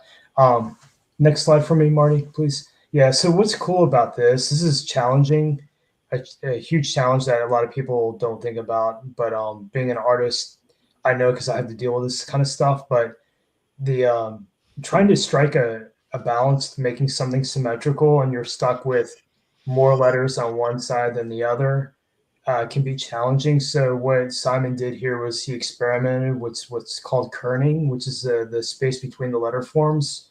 And he's expanded the space on the left side versus the right side where he's tightened it up so that those letters could live in the same equidistant space, but still look correct. Yeah. Now what's crazy too is like, if somebody did this now, they build it in Adobe Illustrator and make it a vector file, straight away. What's cool about what Simon did here, this is hand drawn. He's probably using grid paper or something to try to manage it, spacing and whatnot. But man, that took some time and was certainly challenging. He didn't have the conveniences of Adobe Illustrator to execute this thing. So kudos to him for making something that's very clean, very complicated and structured at the same time. Just want to share that one because I don't think that's a band a lot of people have ever really paid a close attention to, but their logo is just super different. Yeah, I've never seen that before, but that is a really, really cool logo. Old school Polish death metal. Yeah. All right. Alan is up again. Get his slide here. There we go. Oh yeah. Oh, okay. Yep. Newer band from Chile, Unausprechlichen Kolten. Close, if not. That's how you say it. Yep. Yeah, I like the band is very cool, very Lovecraft themed, of course, based with the name. And the logo, I think, invokes that, in some ways. That some of the letters, have this kind of long, sinewy, tentacly looking aspect to them, like the U and the N's at the end. But they also, a lot of the letters, have this like very tall, kind of barbed appearance to them. Especially like, towards the centers where, there's like, little spikes on them, but, very tall spears. It makes me think, Lovecraft had a lot of, his, horror creations that were, tied to the ocean, the cult of Dagon, all that kind of stuff. The Cthulhu itself, basically is on the bottom of the seafloor and has to rise from the seafloor, and all these tall, very thin prongs make me kind of think of like spears, something you'd use for like spear fishing or things. So it has this kind of weird tie-in for a nautical effect, which it harkens back to where a lot of the action takes place with some of the Lovecraftian creatures. I want to fence my yard with that logo. Yeah. Well, Ryan is right, though. I mean, it also, it does have that kind of, almost like gate-like effect to it. And a lot of, again, the Lovecraftian things, you're sort of thinking of these things that are locked out of our cosmos, that you have to unlock those gates to let these entities through into our reality, that this logo is, kind of, play the CD, go through this logo, and you're going to be confronted by all these tales of these otherworldly horrors. So the logo does act as a gate, I think, Ryan. I think that's actually a good joke, but also I think it ties into something that the logo's doing here. It's also just a cool name. It's taken from one of the imaginary books that Lovecraft and others used in their writings. If I remember right, I think Robert Howard actually came up with this particular fake volume, but then Lovecraft and others picked up on it, and it's even been used more recently by folks like Carl from Nile. Has used this one sometimes for at least one song. But yeah, so just those aspects, the way that the logo in a lot of ways does invoke different aspects of Lovecraft's mythology and writing, I think is very clever, because the band is very very steeply into all the Lovecraft stuff. So I feel like some of it was probably intentional, though again, we don't know for sure. Chilean band, correct? Chilean. Yes. Mm-hmm. Yep. Yeah. Chilean. Yeah, so one of the artists I'll talk about toward the end of my presentation has painted a lot of their album covers. Chilean. Oh, okay. Yeah, they have some really, really cool cover art on a lot of their albums. Yeah, they're I have a handful of their releases on different formats in my collection. I just have the latest, and it's really good. I enjoyed it. Yeah, I've picked up a few. I don't have all of them, but they're pretty consistently good, especially the last couple. Yeah, heavy band. Yep. Mm-hmm. Yep, but that's why I picked that one. It I think it kind of ties into the subject matter in some really cool ways. Yeah, very cool. All right, up next, and I got a classic here. Asphyx. Oh yeah. Mm-hmm. Again, kind of a font manipulation here, but you got the reverse triangle for a bit of motion. Fits good in the corner. This band put out the early works. The Rack in particular is like one of my favorite Death Doom albums ever. That thing is just so absolutely crushing. Martin Van Drunen, one of the best vocalists out there. So much so that he's been endlessly mimicked over the years, which to a hindrance in a way. But I always liked this logo. You got the little skull in there, much like the Mortician logo down at the bottom instead of the top. Yeah. But not a lot to say about this, but I always thought it was pretty iconic. There was, you got this on the shelf in the Unleashed. It seemed like all the Century Media bands had the really good design, the logos and stuff. But Death Hammer. Yeah, it's a good album. I like the album before it a little bit more, but great logo. Van Drunen is probably my favorite death metal singer. Oh, he's way up there. Yeah. Yeah. But the Asphyx logo is interesting because it's almost like an icon. It doesn't, it's more than just a logo. It can be interchanged as an icon as well, just be utilized as a symbol. It's got that simple triangular composition. You can't go wrong. 100%. Yeah. One thing I always liked about that one, because I think I've got it later in my slides too. We'll skip. It's a relatively short band name. And so it's like it's ASPH, like 6 letters. So you don't have a lot to work with, but I feel like they found a really cool way to fill it out with that triangular aspect that you mentioned, Marty. What's up, Kellen? Hey, Rick. All right. Yep. Cheers to everybody in the chat. Folks are having a good time picking these apart, mentioning some other favorites, and going off on some fun tangents, as we are always prone to do on a Friday night in the chat. So this one I'm just speculating. Again, going back to another Polish band here from the late 80s, early 90s. Assuming they're still around. I think they are. I'm not 100% sure if Burial actually drew the logo, but I've read interviews with him, and he mentions doodling and stuff like that in his notebook in school. So I'm just assuming he's the creator of his own band's logo. I could be off on that, but that's what my hunch tells me. So this is Imperator. If you want to hit the next slide for me, Mark. This I've always found this logo to be so peculiar. Its execution is kind of hit or miss in terms of like the way it's illustrated. There's a lot of thin line work happening around the outskirts of the letter forms that is it's not polished, but I think that's okay. Like, this is an older band, from the Eastern Bloc era, and they're doing what they can with what they have, which is cool. But if we hit the next slide, Marty, I'll get in a little bit of detail about this one. The upside down cross is almost doing the logo a disservice because it's so different from the rest of the logo. I stare at it. You know what I mean? It is a peculiar choice for sure. It's got a lot of weight to it because it's like in the inverse, right? The other letter forms are the opposite. I found an older version of the original logo from '86, so I thought I'd include that just for fun. It's kind of peculiar also in the way that it's illustrated. Like when you look at that letter M, how it's broken into 3 pieces is kind of cool. It's different. Yeah. The A is broken into a couple pieces as well. The O has an opening in it. But anyway, the '87 version, it always kind of reminded me of this Poison album cover, and I know that the Poison album came out after the Imperator logo was drawn, but I don't know, something about it, just that connection with the diamonds that are being utilized in the Imperator logo. I always thought that was such a peculiar choice. Someone mentioned, sorry, Mark, someone mentioned the chat a minute ago, they think the same artist may have done both. Oh, really? Okay. Let me go back and see if I can find that comment again.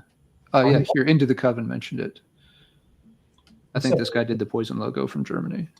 What's up, Lee? Good to see you, man. Oh, that's cool. Okay, I didn't realize that. That's good to know. See, like, I don't get the backstory on some of these things. I'm just drawing conclusions based on what I have access to.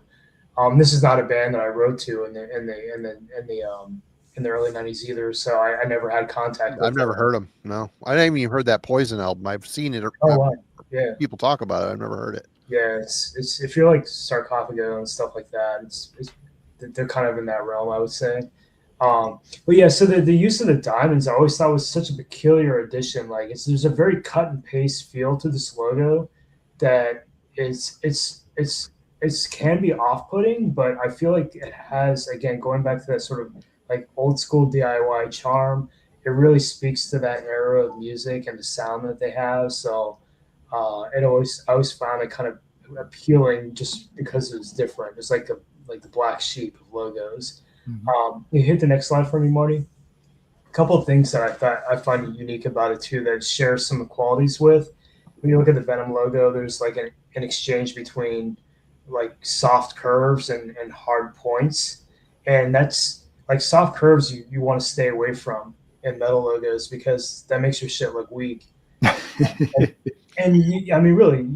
I always like that Venom logo though. Something about it, hands-on looking, but it works. Yeah, it's got a progressive rock element to it, right? Like, yeah, I think. Sorry, Mark. I think Kronos has said it basically is like the Yes font, right? They just made it spiky.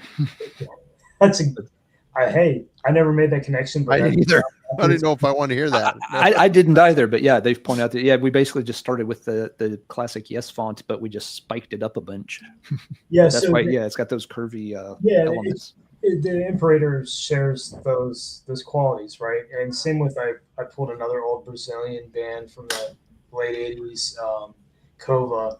It's a weird, like, it doesn't even look like it says that, but it's got this weird sort of interchange between like really thick fat letters, kind of like that cross you mentioned, the inverted cross, very fat and thick.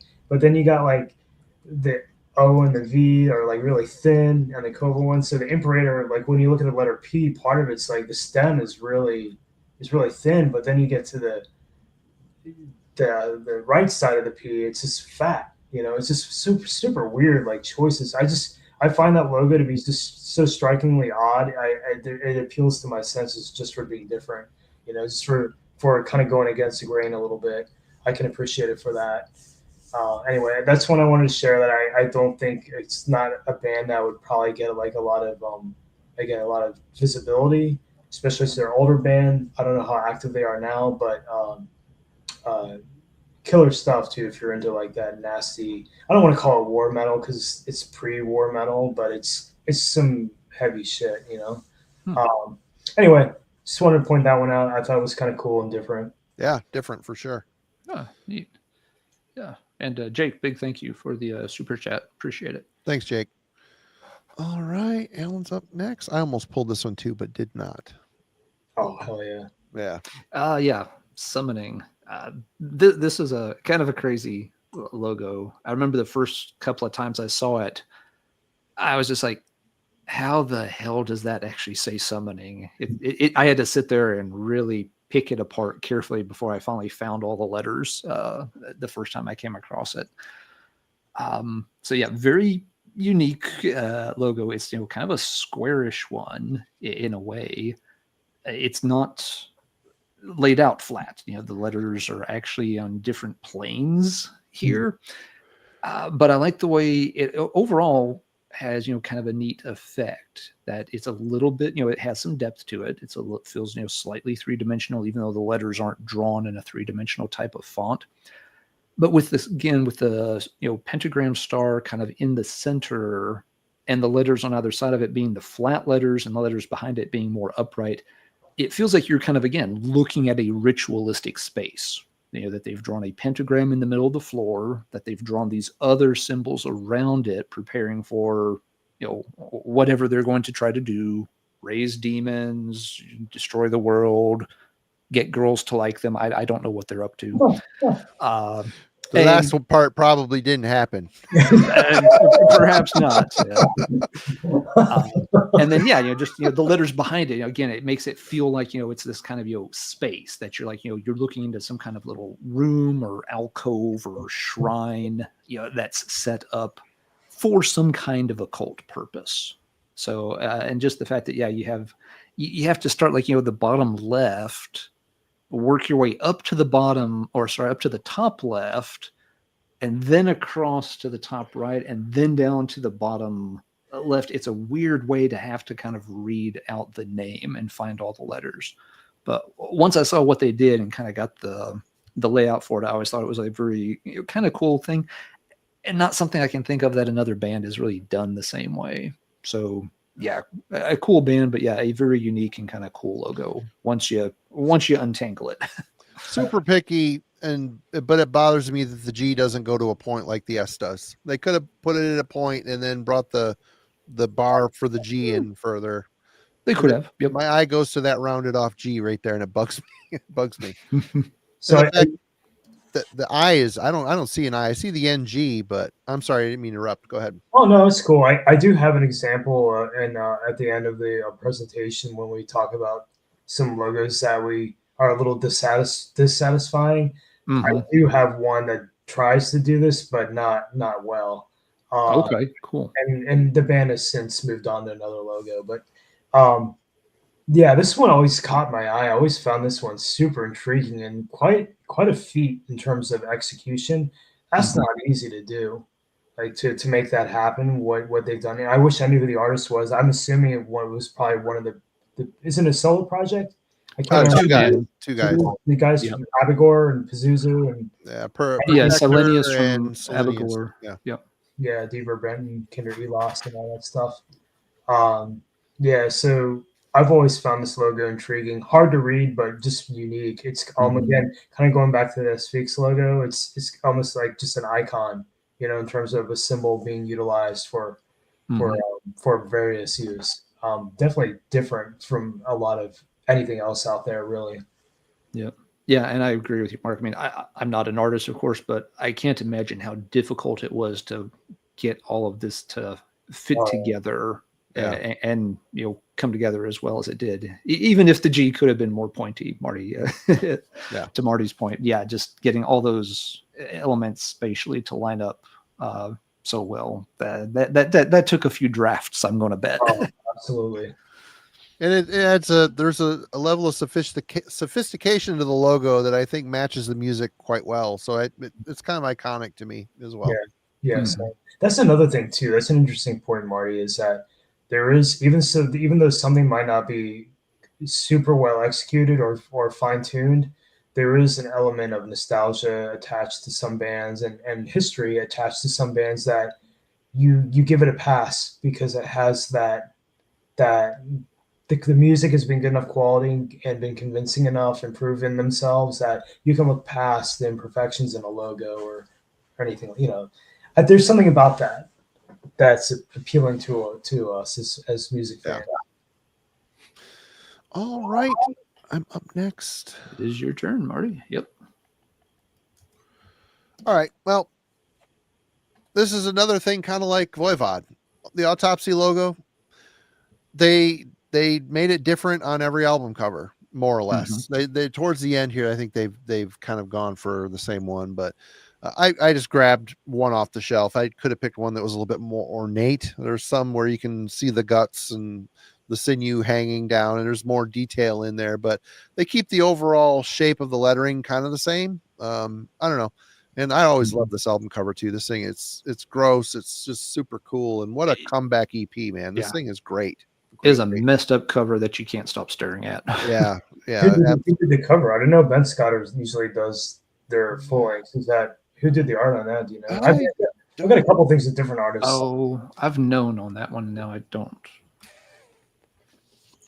I'm just curious. Maybe somebody Reading words. Like Paul, not Paul Nielsen, the European dude. He's Belgian. Ola. I can't remember. Cover art by Matt Cavota. Matt Cavota, Cavotta. Yep. Not familiar, but super cool art, no doubt. Yeah, I should have grabbed which one? Several Severed Heads. I really like the logo on that one. It's a little more ornate. They changed it up on occasion, and it's always unique. It's a simple, easy word to design a logo for. I re-sleeved on camera. Sue me. Simplistic, but it again suits the band well, and I love how they changed it up. I love that variety. That's probably Chris probably drew that because he does some of the art for the band. Oh, really? Yeah, he's done a lot of work for some of the side projects too. Chris Reifert. I would not be surprised. I'm almost positive he is the one responsible for drawing all those Autopsy variants. That's cool. Yeah. Cavota doesn't have very many credits on Metal Archives, at least. He's got 2 for Autopsy, that plus the All Tomorrow's Funerals compilation. And then he did a little bit for, Metal Against Coronavirus, a band called Somnus, and a band called Solus, and one for Thanatopsis. Oh, yeah, Solus. Okay, I think he did the 7-inch EP for Solus. Is that right? Let's see. Like a yellow cover. Do you know what it's called, Mark? No, it's just it's a 7-inch EP. It's got like a yellow background, like some crazy ass monster on it. It might be the same artist. Might be. Let's see. I'm trying to. I think that dude reached out to me one time. EP. I got that one. I'll see if I can find it here. Might take a It was moment. probably like early 2000s. Okay. Oh, it's not a big deal. I've got the 7-inch somewhere in my collection, but I'm not And from Death Metal's crypt, he's had everything organized and alphabetized. And my faster. I'd have to spend like 30 minutes trying to find that 7-inch right now. Oh, it's all good. Soloist from Ohio, I assume. It's the Ohio soloist. It's the Cleveland band. Yeah. Okay. Yeah, it's probably. I'm pretty sure. Must be. Looks like the same style. Really cool stuff. Very painterly. All right. Let me see here. Get your slide up next. Okay, here we go. Ready? Oh, I'm on the wrong one. Remove that one. There we go. Yeah, this is again another. This is a cool logo. I like this one. I don't, Marty. I don't know how long ago you were like when you got your start into like underground scene, but you recognize this one. It's I don't. All right, so Damnatory, Swiss band, death metal. I actually never had anything by them up until the last 3 years. Some label repressed some of their stuff. I apologize. It may have been the Crypt. I can't remember what label it was. But I always appreciated their logo and thought it was pretty damn cool. Just nasty. I mean, when you look at it, if you take away all the ooze and the drips and stuff happening all around, it's actually very thin and light and kind of weak looking logo, but all that stuff that's piled onto it really gives it a ton of thickness and sense of kind of like going back to Fred's Bloodsport logo. It's just gross looking, So if you hit the next slide for me, I think I scanned in. Yeah, I found an old ad and scanned that in. You can kind of see what the Damnatory logo looked like before they added all the funk to it. A little thicker lettering too. Yeah, similar in the terms of its structure, but definitely like it's different, not quite as nasty as the new one, or the one they decided to move forward on. It also kind of reminded me of this old Belgian label, Midian Creations, so I popped that on there too. I don't know that it's the same artist, but there's certainly a likeness to it. If you're an old schooler watching this, you probably have seen these flyers or logos floating around before. But I always found this one just to be super gross and ominous and just nasty looking. That's all I have on this one. I just thought I'd point it out. It's kind of like one of those logos that doesn't need a lot of analysis. It just looks cool, Yep. For the sake of looking cool. All right. And you want to talk about this one for a minute? No, we talked about Voivod, so you can skip this, and I think Asphyx is next. So, yep. Oh, I sunk your battleship twice. Sorry. No, that's okay. It was going to happen to some. But yeah, this one came up in the chat earlier. The Psy logo, this being the Japanese band, of course. Again, it's such a short word that it's always interesting in a way. What can you do with 4 letters? Well, you can do quite a bit sometimes. This one, they gave it sort of a symmetry with the big kind of bracketed shapes on either side. But what's interesting is, the H, it's obviously part of the H. It's just the right-hand vertical bar of the H. But the bar on the left side, it's just the S kind of bent and extended back up. It's not really part of the letter S at all. You don't really have this, big hook off the bottom of the S that, stretches back upward. So, it's interesting that they did want it to be, kind of symmetrical in that sense. But I think most bands would try to have found a way to force the S into being part of that big arch. And in this case, they didn't. They're like, nope, we're just going to add the arch and kind of just have it connected at the bottom of the S. But it ended up making for an unusual but kind of neat effect. And it's it always feels like the top half of the arch, it feels like it's taller than the bottom half. It's probably not if we measured it, but because the rest of the logo, all the letters, the S, the I, the G, and the H, they only go up to like the middle of the arch. So you end up with this kind of empty white space from the top of the letters up to the top of those 2 points of the S and the H. So it makes it feel like the logo is very tall, and that the top half is taller than the bottom half, that the name is actually kind of down here in the bottommost part of the logo, even though it's just taking up roughly the bottom half. So there's just a couple of interesting little oddities to this one that I like. So they found something, some interesting, cool things to do, even though they were only essentially modifying 4 4 letters. So that's all I was going to say on that one. Thank you, Dustin. Thank you. And a thank you to Dustin for the super chat. Yep. Glad folks are enjoying the show tonight. It's a really cool one. Great having Mark on here.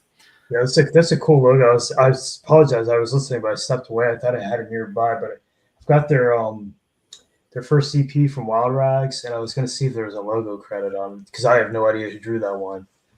But it's definitely a weird one. Like, it's for considering like what you described, just a few letter forms. Like, how do you make that work?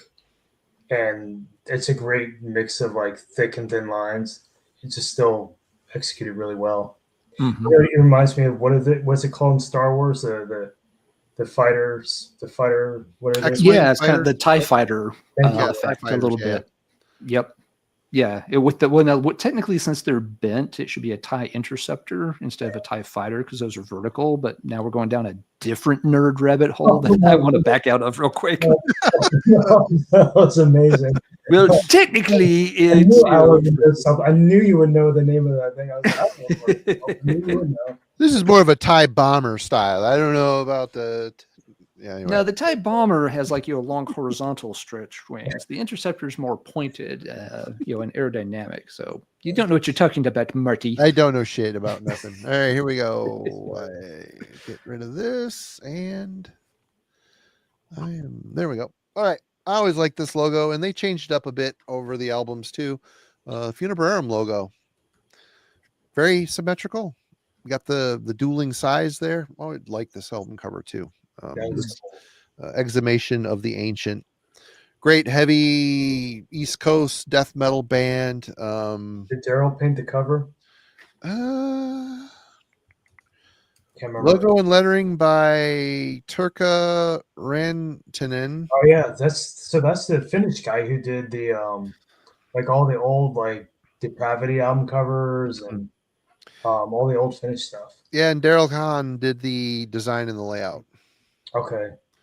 So not really much to say about this, but this is the type of, it's a long word, and they really did a great job keeping a nice straight line along the bottom and then framing it with those size. It just looks great. Great logo.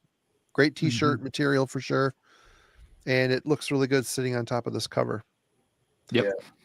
I might have made it a little less white if I was designing, but I don't know. Maybe not. Maybe I wouldn't have. I don't know. I think it's killer. Good stuff. Good logo. That's all I'm going to have to say about that one. Cool logo. All right. We're going to get Mark up here next, and we're going to flip that one and go there.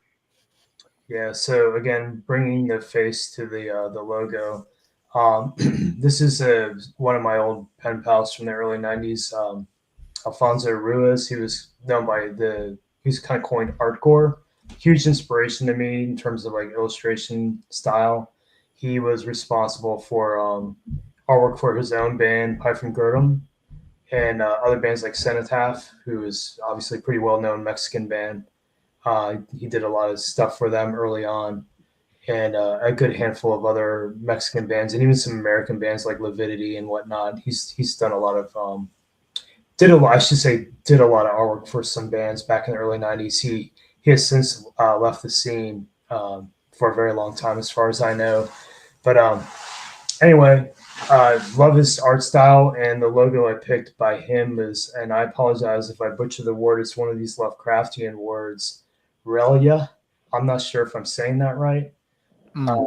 It's one of those, where it's not supposed to be pronounced by human vocal cords and stuff. Yeah.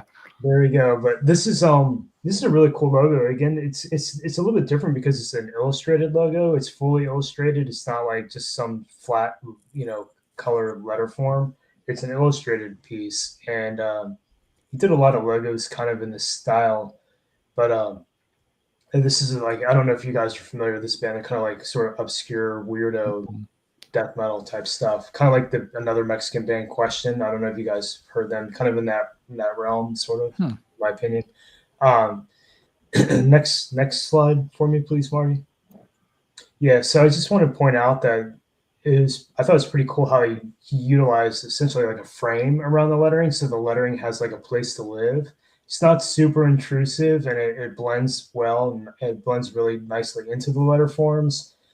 Also playing off that, kind of like I was talking about earlier with the Beharit logo by Chris Moyen, Alfonso has utilized sort of this anthropomorphic quality to the illustration, giving it sort of like this Lovecraftian sea creature like vibes, if you will, like tentacles and things like that. Just really well done.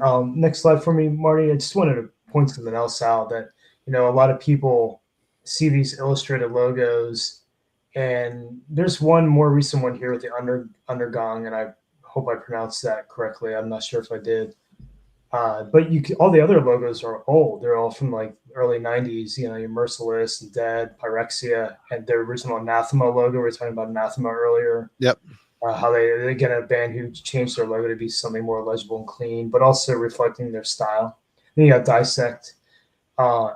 Awesome, just like purely illustrated logo forms. I want to point this out too, because this is something that can be done too. It's not just all about like flat lettering.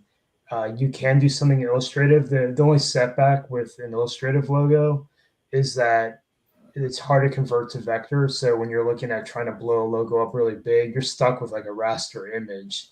It's harder to manipulate. You can still get like a PSD or a PNG with a transparent background on these if they're illustrated correctly. But while they look cool, they are a little bit trickier to work with in terms of resizing. Just because they're going to be raster versus vector. I apologize if I'm getting kind of technical. No, that's a great point, because I've awesome. struggled with that in the past as well. If a logo isn't done in pen, they're hard to mess with and manipulate to get to look right and clean. They're hard to make look clean. Yeah, it's definitely harder to reproduce. And maybe a dye sub print, you get a little bit of bleeding, but you get you don't have a plastisol that just cakes up. Then you lose everything.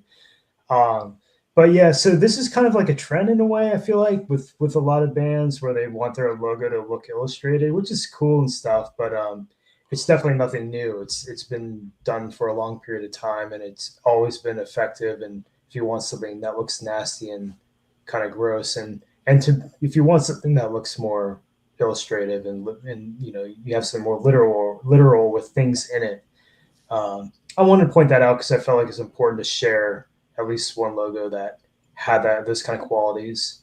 But that's all I have to say about that. And other than like Alfonso's Arcor, it's such an amazing illustrator. I wish he was still active, but he's out of the scene as far as I know. Marty, can you back up a slide a second to where Mark had the breakdown? Yeah, I'm just looking at a couple of the details here. Yeah, this is really cool. It's a crappy scan. I had to scan it from a magazine, and it was so small. I had to blow it up. So Yeah. No, it's fine. There's some clever little things in it. I'm thinking, like, it's got the two wings on the edges, which let's face it, that's not an unusual metal logo gimmick. No. But it's really appropriate for this one because Relia's the the submerged city where Cthulhu's dead but not dead, and Cthulhu has these little tiny very small wings on his back for his size. So the fact that they've got the wings on the sides of the logo actually match again with the Lovecraft mythos, since that's kind of Cthulhu's tomb. The other thing though, I'm noticing there's a break in the L. Like the top little segment of the L. It's hyphenated. It's that's just going to be the hyphen. Okay. Yeah. It's an apostrophe right there. Okay. Yeah, apostrophe. That's what I meant. All right. Yeah. Because it looks like it would connect to the top of the L as well. That it could have just been the top of the L. Yeah. Well, and one of the things that is always emphasized in a lot of those Lovecraft stories, specifically about this sunken city, is that the geometry is all wrong, that it doesn't follow basic three-dimensional Euclidean geometry, so that for normal humans, when they actually lay eyes on this location, it fucks with their perceptions really bad because it's non-Euclidean. The angles and stuff don't fit into a three-dimensional world correctly. Weird. And it was just interesting. I was kind of striking that, yeah, the hyphen or apostrophe there rather looks like it should be part of the L, but it's not part of the L because it looks like there's a break, like it was somehow separated from the L, but it is supposed to be separate from the L, but it looks like it should be part of the L. So it's actually kind of fucking with me a little bit. In that same sense that somebody looking, in the stories, whenever there's, sailors that end up, stranded at a relay or something, that, they just literally slowly start to lose sanity based on the simple geometry the place refuses to, follow basic laws. And that apostrophe L is a clever little, again, I don't know if it's intentional, but it definitely kind of fits the mythos a little bit. This is the thing that's fascinating too, whether it's intentional or not. The fact that, again, going back to the subjectivity of aesthetics, you as a viewer partaking in this, and digesting this piece of art, you're bringing your own experience to the table with you. So whether or not the artist intended that to, as a thoughtful choice when illustrating it or not, you're still interpreting it in your own way. Like Marty and I are going to interpret it differently. I don't even think that wouldn't have even been a thought because I just don't know enough about Lovecraftian mythos to capture that detail, but you're able to impose or impress your own knowledge onto this. It's just kind of fascinating to see that unfold because we don't always get, as artists, we don't always get to see how people engage with our creations. So it's interesting to hear how you're interpreting this logo, and it's different from the way I may have seen it. But now you've added a new level of interest about it that I didn't have before by giving me that detail. Yeah. Cool. Yeah. Made up monsters and Star Wars vehicles. They can be found in almost any logo. All right. That. Oh. Yeah. So this one's clearly a tauntaun from Hoth. Yeah, the old Kirith Ungol logo. This one, the lettering itself is nothing amazing. But whatever. And it's it's another funny square shaped one, which feels a bit vertical. So again, it might be a little awkward to place on some things. The thing I always liked about this one, though, was there's a little hidden symbol in this one that a lot of people don't catch when they're looking at it. The two skeletons kneeling towards each other, if you trace their legs and then the open space in between the arms, it's an omega. And Kirith Ungol, had a very apocalyptic kind of stance in a lot of their songs and such. So I thought it was very clever and perfect for this band that they actually worked, the Omega symbol into, which is also kind of a cool, just graphic, with these two, skeletons, kneeling and praying when it's obviously too late for them. Whatever was going to happen is already happened because they're already skeletons. But it's the kind of thing you can look at this logo for years and not notice it. And then, it's just like, oh, holy crap. Yeah, it's right there staring at you the whole time with the way the two skeletons are postured very specifically to make Omega. And that has to be the letter for Kirith Ungol. It's not going to be an epsilon or a delta or anything. Omega is the letter that represents that band's stance on everything. So that's why I picked this one. I always like that there's that little hidden symbol in the logo. That's cool. That's clever. I did not know that. This is a kind of logo too that's interchangeable. I feel like you can manipulate it and utilize it in different ways without destroying the integrity of it. It's so to the point. Yeah, sometimes the skeletons are removed and it's just the words stacked. Sometimes the words are stacked directly above each other and the skeletons are on either end of the words. Okay. So they've used variants of it then. So there are. Not anything by the band. Yeah. Yeah, I picked this variant because I think, again, as a logo, this, again, is a little blocky, but this one shows, the Omega pattern between the skeletons. This is where it's the easiest to kind of spot that. Cool. Very nice. Good pick. And this is just a simplistic. Oh, sorry, Marty. Go ahead. One other thing. People have been talking all night about what logo or whatnot they would get tattooed if they were, going to get one of these things tattooed. The two Omega, the Kirithungol skeletons were always one of two designs I thought, if I were to get a tattoo, that would be one of two things I would have, one of three I would consider. So it's really cool these days, face tattoos. we'll get a skeleton like right here on either side of my nose. So. Right. Yeah. Listen, I'm gonna go get a tattoo of class. See you in a couple hours. Come back with sweet tattoo on your face. It'd be cool. All right. And no offense to anybody that has face tattoos. It's a bold statement. Very bold. Kudos for being bold, rocking it, but holy crap.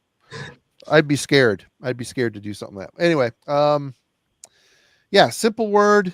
And I just think this is kind of a perfect logo. Horn logo. Mm-hmm. It can fit anywhere on an album cover. It's perfectly symmetrical. It's flowing. What's that? It looks like a Kristoff logo. Not 100% sure, but I'd be surprised if he drew it. Oh, it's the gatefold and all sorts of crap. I'm not gonna dig it out, but you're right. It does look like that, doesn't it? And I really have nothing to say, but this is the type of stuff I like. Obviously, the H in the end, they just flip the H, and your eyes are. It's a logo with motion, and I like it. It has an earthy quality to it due to the little spines on there. It doesn't necessarily. It could be roots. It could be a blood vessel. I don't know. It's cool. I dig it. Horn. It's kind of reminiscent of the Psy logo in that it's just a few letters smashed together in a successful way. All right.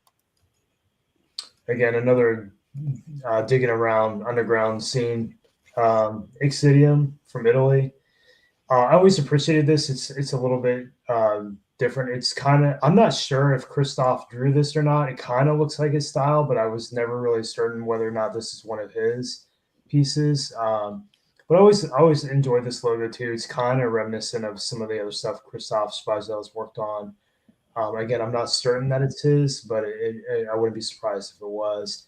If you hit the next slide for me, Marty. Yep.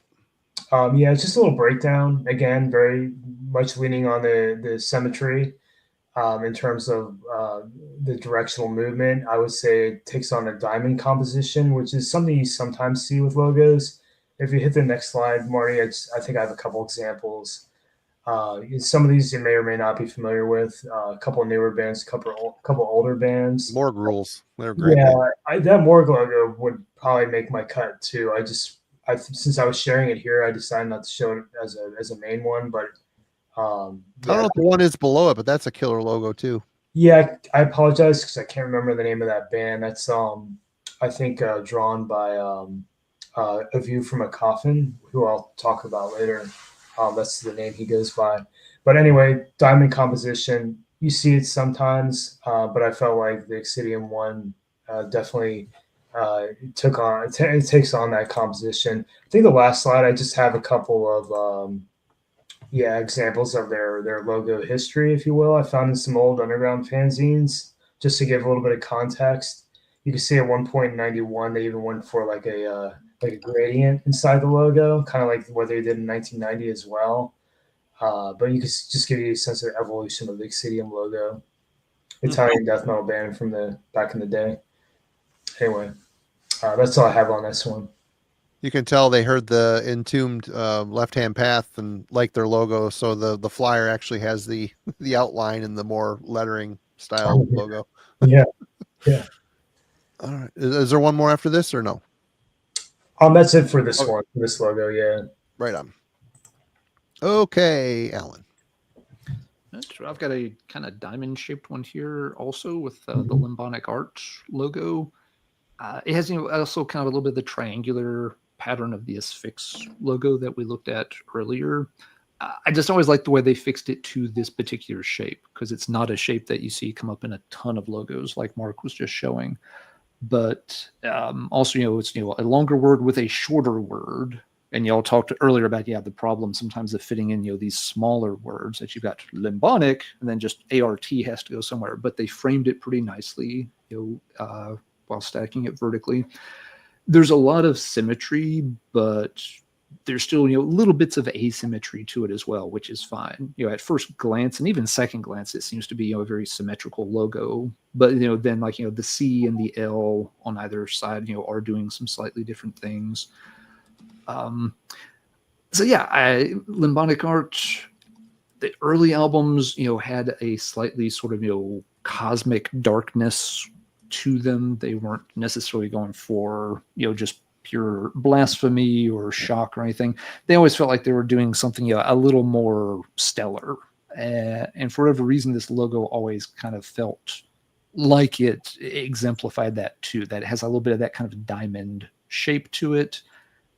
So that, they're trying to do something that to me always felt maybe slightly classier, that they weren't just going to wallow in the same, what had by that time in the late 90s become, kind of, the tired cliche of, traditional Satanism and black metal.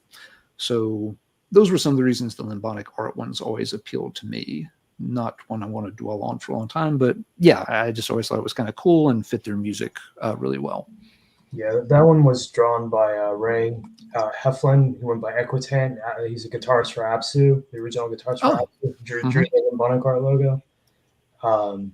I really dig especially their debut. Yes. Yeah. It's awesome. That's the best one by far. Yeah. I still listen to that one pretty frequently. Mm-hmm. Yeah, that one has never collected dust on the shelf for very long. No. Okay, I am next, and I'm showing one that's already been shown here, which is kind of lame, but I always thought I actually like the slicker version of this over the Moyen, the Bestial one. It's just a very slick logo and kind of perfect. It really is. I love the composition of it. I don't know. It's just it fits, and it's basically just a more modern take on the original hand-drawn logo. But Beharit. It kind of reminds me of Impel Nazarene. I don't know if you ever saw the original Impel Nazarene logo. It doesn't. Yeah, the H with the horns and the pentagram in the center of it, or was there another one? Yeah, there's another one before that. Even that was more like thicker and bulkier looking. Kind of looked like, I don't even know how to describe it. I wish I had it near me, but I don't. It's in a couple of my old fanzines. But yeah, the Impel Nazarene logo kind of has that sort of vibe that the Beharit one has, where it's like really clean black letter type work, and then they've just sort of embellished off the edges of the letter forms to kind of give it some kind of unique visual element with like the horns and the curly Q's and stuff. I like both Beharit logos, to be quite honest. Yeah, different tone for each of them. They each have a different vibe to them. Yeah, for sure. Yeah, it is one they did a good job where it does work well in both styles, whether it's got all the embellishments or not. It still feels like the same logo. Yeah, there's no. It's not like, oh, they changed their logo drastically or something. They didn't go to just a font. Right. They cleaned it up, but yeah, it still very much looks like the Beharit logo. Yeah. It's no digression. Like when I think of At the Gates, for example, huge digression from the original logo to the type treatment, and whereas the Beharit one, it still looks like they belong to like same family, same structure. All right. Yeah. So again, another deep dive relic, a band I've never listened to. I should say I don't own anything by them, but I've always kind of appreciated their logo for being a little bit unusual. But when I think of, again, kind of going back like Catatonia, for example, that you brought up earlier, Marty, same family, in terms of it kind of has that mellow death kind of look to it. Yep. And I think a lot of that is if you take away the framing and the stroke around everything, it's a very much more simplified logo. But that the stroke around everything and the frame that's been created around the Paris logo. This is a Norwegian death metal band, by the way, from the early 90s. That adds to the bulkiness of this. It gives it some weight. If you want to hit the next slide for me, I think I did a little bit of a breakdown on it. Yeah, this is just structure. It's super symmetrical. Nothing new there. Kind of. I've been very redundant in terms of what I like in logos and having that symmetry. And again, not that I'm opposed to asymmetry, it's just that when you have something with strong bones, it's going to be very appealing. Next slide. Oh yeah, so these are just some of the elements I wanted to point out. I already mentioned the stroke around the letter forms, that it kind of adds to the bulkiness of the logo. But there's also what I've done at the top here in the black is I've removed all the letter forms from the logo, and that's essentially the frame that is a container for the Paris logo. So it's very ornate, and when you look at it, it kind of reminds, at least to me, it reminded me of like an ornate Gothic flourish or a frame, but also has sort of that familiarity when I think of like teeth, especially like these funny vampire teeth, you wear on Halloween. When you look at the two top portions of the framing, you kind of get that sense of like sort of this teeth, teeth coming in. Like the Predator mouth when he opened up his mouth with the teeth coming up. Yeah, exactly. So there's something about that too, with the sharp edges and whatnot, and the claws and talons and even like spider-like features. You're gonna appeal to people's psyche, their sense of horror and fear. And I think that's the chord you want to strike when you're drawing a death metal logo, is having these sharp, again, staying away from the curved edges, focusing on the sharp edges. But in this case, I feel like this is a good example of a band that gives that sense of like melodic death metal vibe, in terms of like when I look at this logo, that's what I think of. Whether or not they're a melodic death metal band, I don't recall, but the logo certainly tells me that. It makes me think of Catatonia. It makes me think of Necrophobic, stuff like that. Anyhow, that's all I have on this one. Cool logo for sure. Alan picked a classic. Yep, the original Amorphous logo. This one always reminds me of like combinations of certain other logos. The really big A and S on either end remind me a little bit of the Unleashed logo that we looked at earlier. But with the Unleashed, all the lines are like, they're very curved, very graceful. And of course here, it's much spikier and more jagged, so it kind of sets it apart. It also, with the big letters on either side, reminds me a little bit of like the Voivod Killing Technology logo that you showed earlier, Marty. And again, it's got that spiky aspect. The letters are really thick, which reminds me, which again makes me think of that particular era of Voivod logos. The other thing, I like with this, all the letters, again, they've got very legible, but lots of just, little, spikes and lines here and there.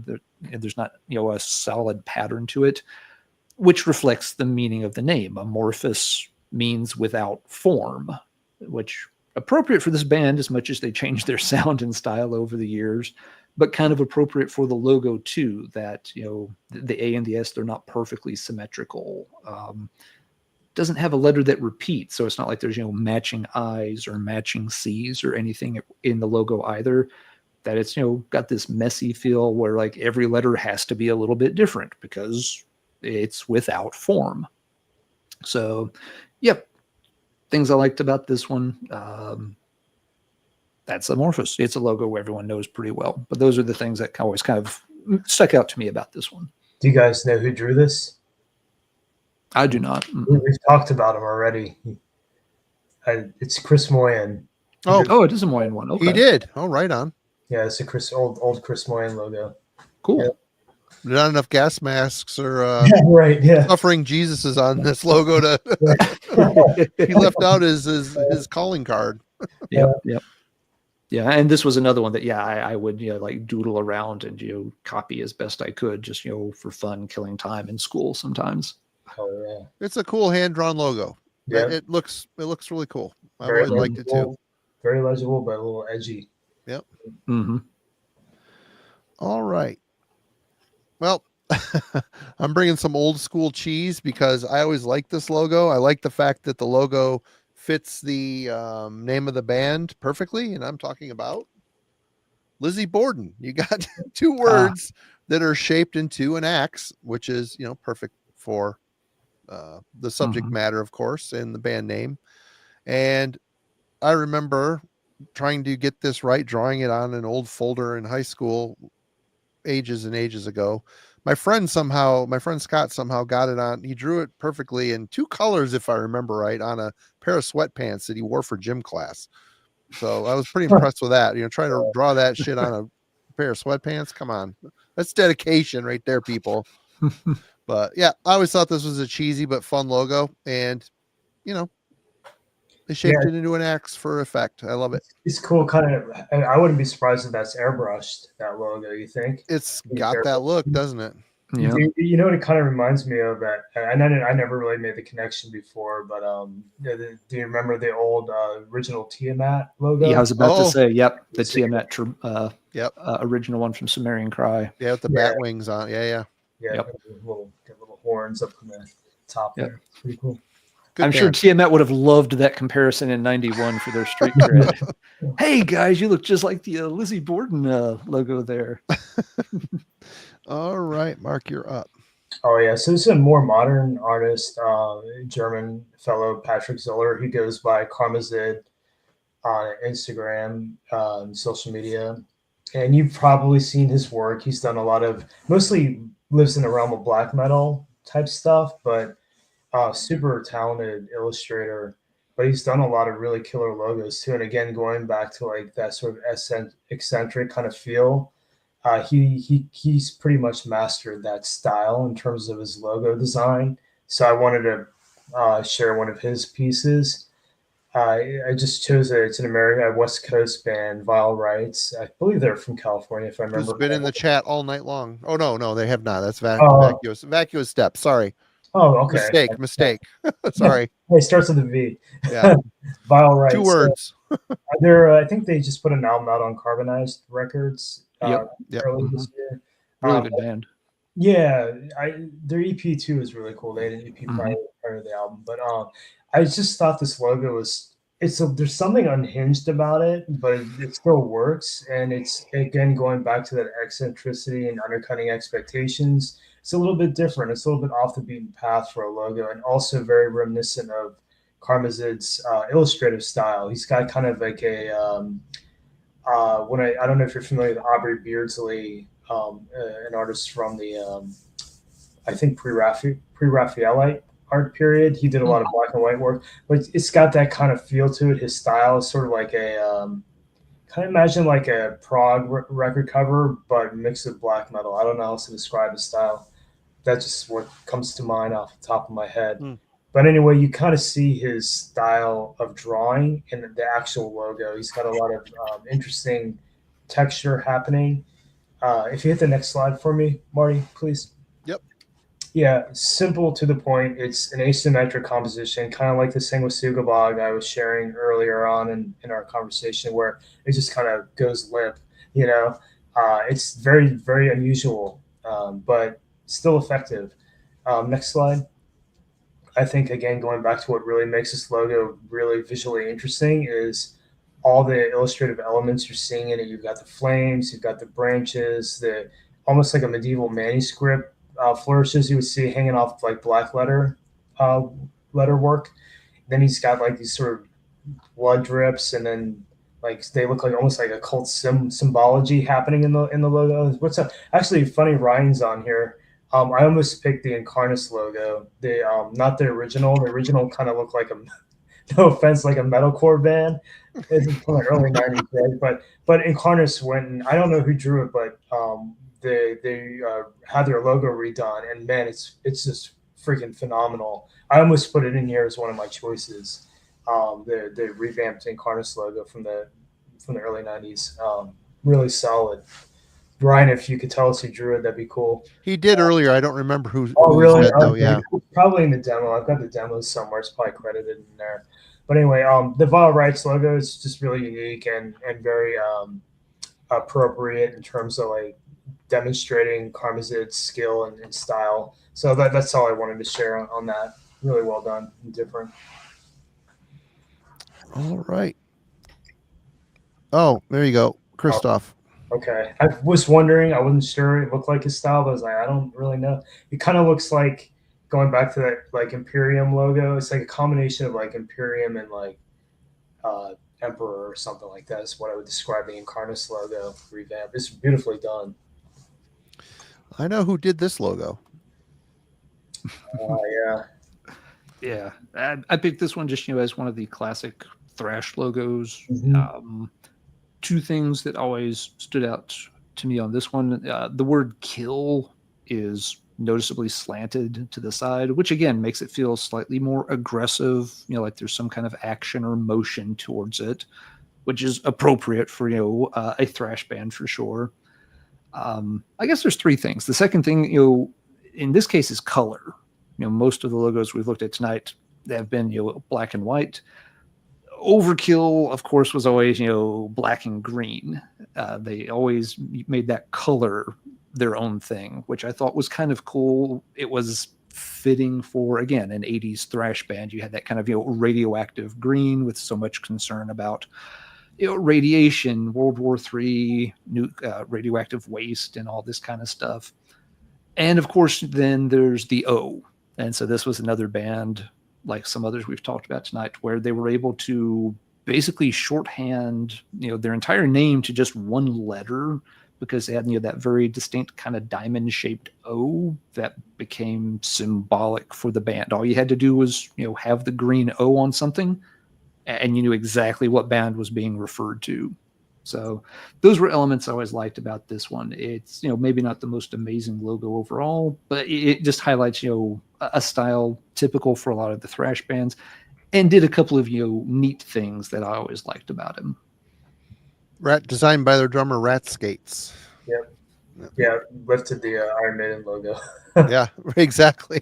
That's a good point, Alan, and I think that's kind of like a staple that artists lean on. If you want to show movement, you italicize something, and that's essentially what what's happened here. What's also curious about it too, Overkill is always, I thought in my head, been considered one word, like a one word band. But here you see a little bit of separation. I don't know if this is like an early incarnation of the logo or if it still looks like that. I never paid enough attention. It is. It's still like this. They haven't changed it really. But when you see it in writing, it's one word, correct? Yeah. Like on a set or whatever. Now, what's curious about this too, that's kind of a mishap in my opinion, is you look at the letter O and the way the center of the O has a triangle around it, but then you look at the R and there's no stroke around the eye of the R. You know what I'm saying? There's just like a little triangle there, but there should be another stroke around it to mimic the O. Yep. But they didn't do that. I thought that's kind of peculiar. But anyway, not important, but just a strange design choice. Yep. Yeah, I've wondered about the spacing too, because it's always written as one word, but there's a lot of space there between the R and the K, and it could be overkill, but it feels like it's supposed to be overkill. Yeah, Feel the Fire. That's right. That's a great album. Oh, yeah. I used to love this band, and when I was like 12 and 13, I had a lot of this. I still have, the old cassettes and stuff. The high school days, I had an Overkill shirt for every day of the week. Oh, they were like one of my bands. Nice. I don't think I ever owned an Overkill piece of merch. It's shame on me. I even had the "fuck you" shirt with the middle finger. My mom's like, you can wear it around the house, but you're not wearing that in school. I was gonna say your teachers. I remember my brother got in trouble once for wearing a Napalm Death shirt to school. Yeah. That would have looked really sick though beneath my my blue members only jacket. Bobby Blitz saw you wearing that jacket. He might have given you the finger. Oh, I thought it was cool. I thought it was a cool coat. I thought it was cool stuff. We all thought they were cool coats when we were in 5th grade. We all had it. I was too fat for the parachute pants, though. I'm glad I missed that fad. All right. Next, and I can't believe this one hasn't been shown yet, but oh yeah, this album, but this logo, is there a more perfect logo out there? I don't know. And this was designed by Thomas Lindberg, I believe, from At the Gates. Oh really? I think Tampa did this for them. I did not know that. But is it saying here? Yeah, it says logo by Tampa, Gilv and Tassilo. So he had his hand in it. But yeah, I mean, is there a more perfect adaptation, even for their death metal album, Soulside Journey? It's just, I love how the logo sat with the painting, and it's perfect logo for just their black and white monochrome path that they took there for a while for the Unholy Trinity. But I always love this logo. I think it's perfect. I mean, that logo alone would look good on a shirt. You don't need anything with it. Logo shirts typically I'm not a big fan of, but I would wear a Dark Throne logo shirt 100%. It's just the way it's designed is kind of perfect. I think there's something very primitive about it. They, again, going back to their DIY mentality and the sort of essence of underground music, it really plays into that. I don't know if have you seen the precursor to that logo, the Dark Throne logo? It's like on the demo, cross, and it's kind of 3D looking. Yeah, it's this is an improvement. I don't know how to word it nicely.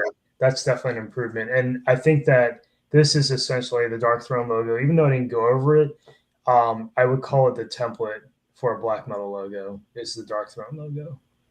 Good point. Yeah. Right. So yeah, there you go. Classic, 100%. Yeah. And I'm going to get this changed. Sorry. Can you work the slides for him real quick? My son's here. I want to find out what he needs. Let me make sure. There you go. Yep. Oh, yeah, that's cool. You got it. Oop, we're fighting against each other. Yeah, Sorry. Go ahead, Marty. Go ahead. Yeah. There you go. It's up now. I'll be right back. All right. Sure. Yeah, and Marty already spoke on the Funebrarum logo, but Daryl Cahan drew the original version, which is, I believe, this one. And some of the other ones I shared in here too. I think he said the Finnish dude drew one, then Kristoff Spedell drew another one. I have some samples in here. But are you able to hit the next slide, Alan? Mm-hmm. Yep. Okay, cool. It's a little breakdown on the logo. I just think this logo is so menacing. I wanted to point out and highlight the scythe that's used to flank each side of the logo. I thought it was pretty cool. How Daryl's incorporated into the F and the M.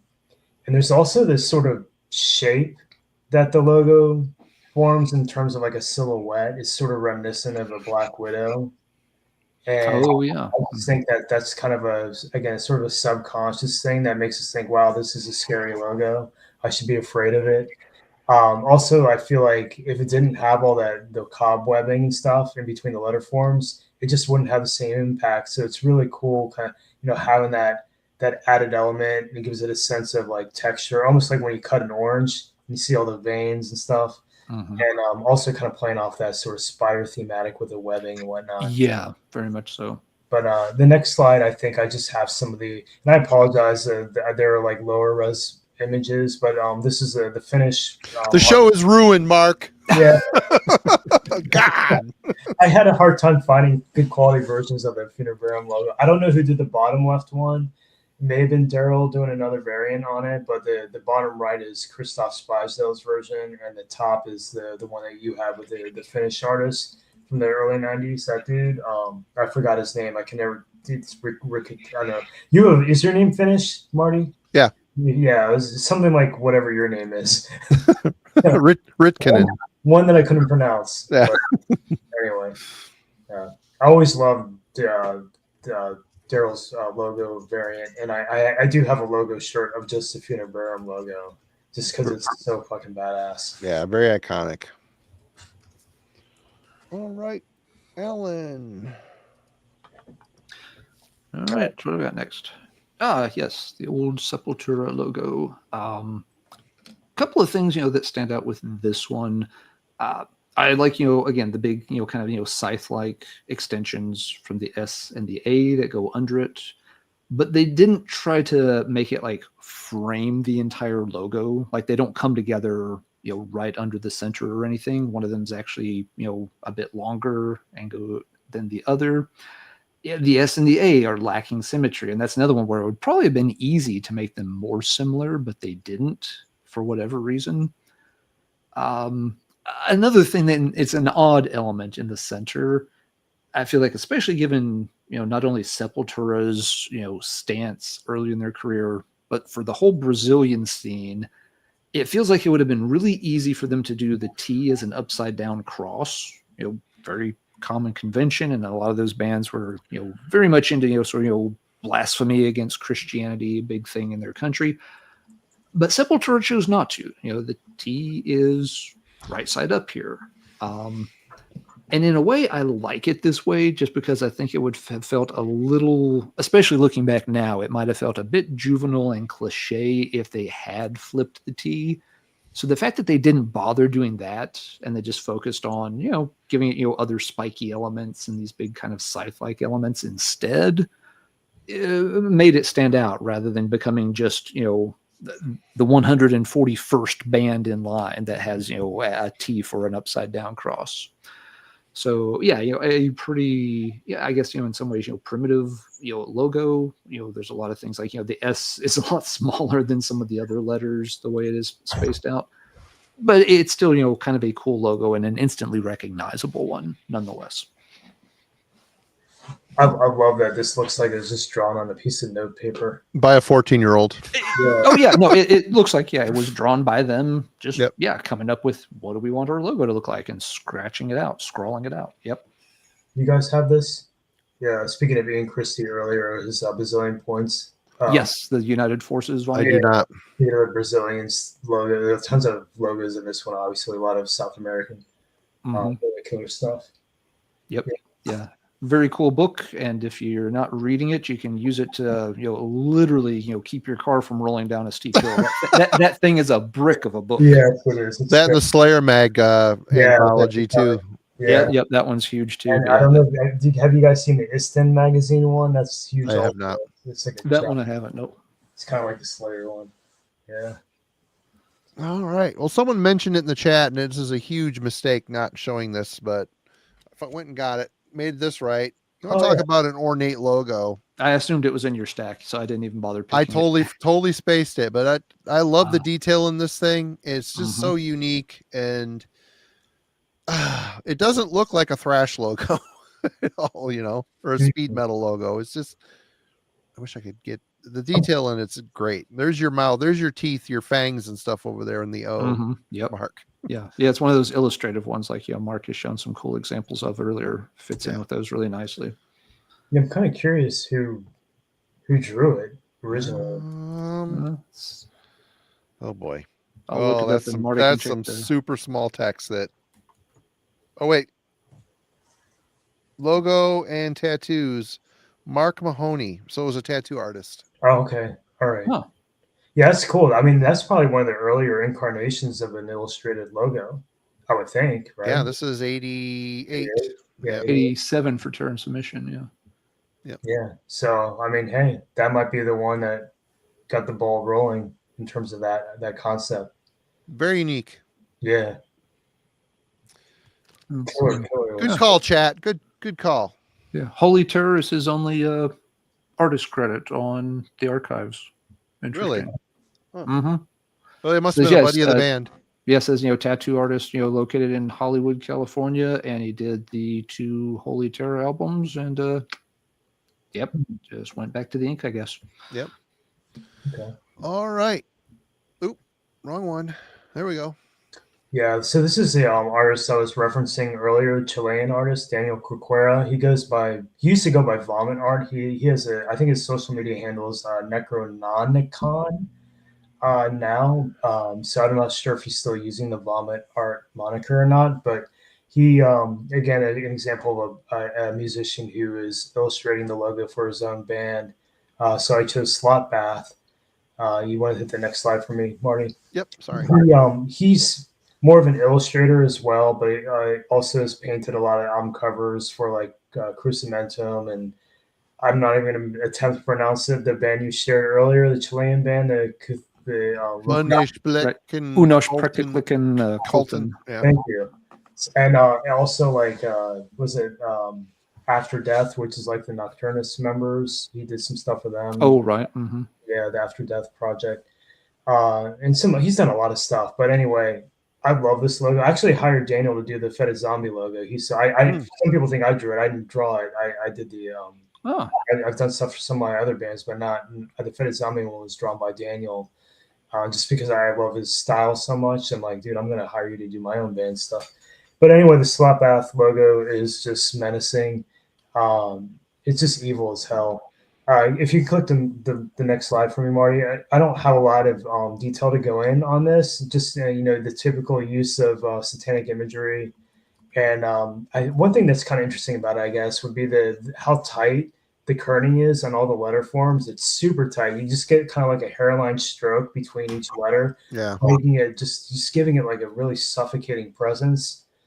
And then of course all the embellishments, all the thorns protruding, all the stuff dripping from it. It's just the kind of like the horn-like elements on the top. It's just super, it's just a violent looking logo. I love this thing. It's just so evil. A lot of his logo stuff is just really phenomenal, as well. In terms of like logo, people doing logos, he's more of a tattoo artist now. That's sort of his thing these days. But he'll still do album covers on occasion. I think he just did Strychnos. I think he just did an album cover for them recently, and a few other things. But he's such a great illustrator and painter and tattoo artist. That's all I have on this one. All right. Ellen is up next. Yeah, this one kind of bookends a little bit with the one I started with on Judas Priest in a couple of ways. The Sabotage logo, is very sharp, very angular, fitting for early 80s heavy metal. It's another one that's on an incline. So this one can be rotated where it's a little more linear, but you typically always see it on an incline, which again, I think just makes it feel a little more dynamic. It's something you don't see a lot of band logos do. The font is kind of different. You've got actually an opening in most of the letters. Like the A's aren't enclosed. The G has an opening. The E is left open through the center. I also like that even though it's kind of an odd font, it's still very legible, which I thought was important for this band since the name doesn't necessarily make any sense, and it's an easy name to misunderstand. A lot of times when people first hear this band's name, they'll mishear it as the word sabotage. But when you look at the logo, you immediately was like, okay, no, this is not sabotage like the Black Sabbath album. It's sabotage. I didn't know what that means. Maybe it's a band member's name. No, it's just something they kind of, hash together and make up. But yeah, if this logo were really hard to read or, scribbly or something, it would probably have created even more confusion about what the heck you're supposed to call them. But so, even though it's, a unique logo in a couple of ways, you still know exactly what it says. Then you just have to figure out what the hell it means. But yeah, like the band, it's just a fitting 80s kind of logo, but works well and has, again, a couple of unique things to it with the open letter forms and the being on an incline like the Judas Priest logo. Isn't it kind of amazing? What we've seen tonight is a lot of the bigger, more established bands, more popular bands, their logos tend to be more of the graphic design field, whereas, the more black and death metal, it's more hand-drawn, grassroots type of design. It's like someone mentioned King Diamond. You think of King Diamond or Ozzy Osbourne or Dio. These are all very, graphic design type of logos. Mm-hmm. Yep. But the music is also more accessible too. Yep. It's more listenable. Yep. It's more, I feel like the design or the way it's portrayed illustrates that. Yep. So that's a solid point. What's cool about the Sabotage logo too is if you focus on the A, the G, the E, all the exact same shape. Curve points in the same direction each time. So you get that visual repetition. Even though they're different letters, there's the repetition is there, which makes it super consistent, easy to follow. Yep. Mm-hmm. Yep, indeed. And yeah, like let's see, somebody had a comment here a second ago that kind of highly point. Ronald said, I mean, it'd be easy to misunderstand. If someone's just talking to you about this band you've never heard of them, you might think, is it Savage? Is it Sabotage? Nope, it's neither. And once you see it spelled out, you can pick up on that right away. But yeah, I had this problem the first couple times I heard people talk about the band. I couldn't figure out what band it was until I finally saw the logo. All right. Your turn, Marty. Well, this one is, it's a simplistic, a little off-centered logo, but I always loved this era of the Skinny Puppy logo. It just felt little bit more fit the nightmarish motif going on with the music. As they went on, they got a lot more graphic designed and fonts. You know, like I got the Too Dark Park poster back here. You know, it's an adapted font, but I mean, that could be a death metal or a punk logo or something. I don't know. It just always just fit, and it's kind of down the corner, unassuming. I don't know. Always dug it. Don't know who did this one, but the placement is very peculiar. Yeah. On the actual album cover, it's such a weird place to put a logo. Usually, you want it above the shelf so you can see it. Yep. In this case, it's hidden. Exactly. Really interesting choice there. This is just a single, the Addiction. Oh, it is. Single, Okay. But yeah, it's not a full length album, but I never seen that version of the logo. I don't think I own any Skinny Puppy. Obviously, I recall like hearing them in the 90s, but I never owned anything by them. You ever want to check them out? Give me a holler. I'll help you through because it's worth investigating if you're into electronic. Yeah, I like some industrial. I don't listen to it frequently, but I certainly have an industrial collection. Yeah. I think they're the band that all industrial kind of aspires to be. You know, they just were so creative and nightmarish and doing interesting things. But all right, and you are back, Mark. Get this up here. Yeah, so you guys probably recognize this character, Joel. Yeah. Yeah, I didn't realize it, but I guess he's responsible for designing the Toxic Holocaust logo. And when I was going to think, I should share a thrash metal logo because I don't think I really have much in the presentation here. I wanted to at least have something that represented thrash, and I always really enjoyed the Toxic Holocaust logo. If you hit the next slide for me, again, I'm showing the picture because I want people to see like humans drew these things. It's not AI bullcrap. Next slide for me. Yeah, so to the point here, we have just what you typically see with a thrash logo: clean lines, some ounce of legibility, generally symmetric composition. And what's really cool is they have, Joel, this is a variant of it. And I don't know if this is how it originally looked or not, but this variant has this sort of 3D element to it, which gives it a ton of weight, which makes it seem heavy, right?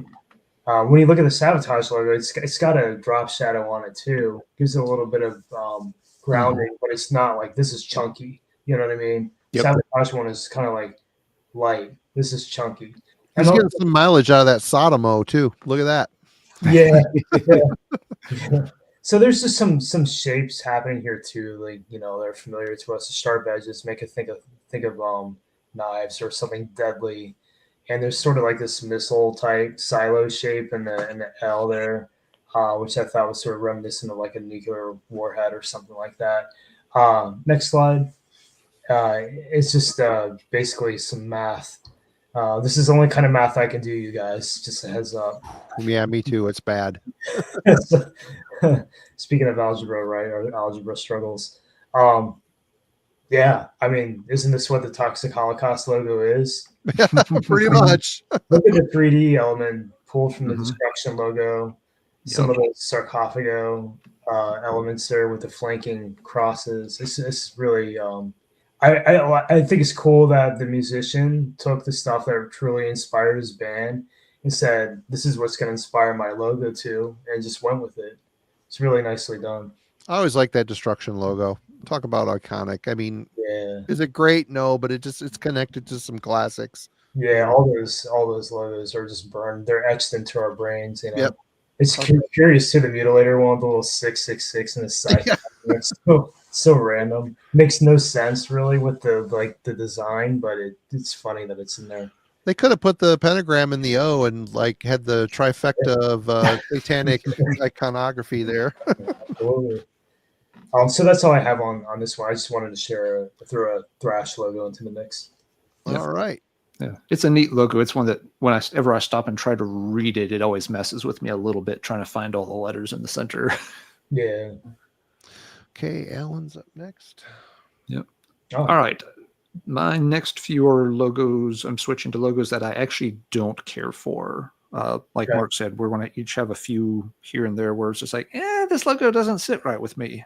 And I have never liked the classic Sodom logo. Funny, they've got a new album out, of course, this month, and the clips I've heard sound pretty good.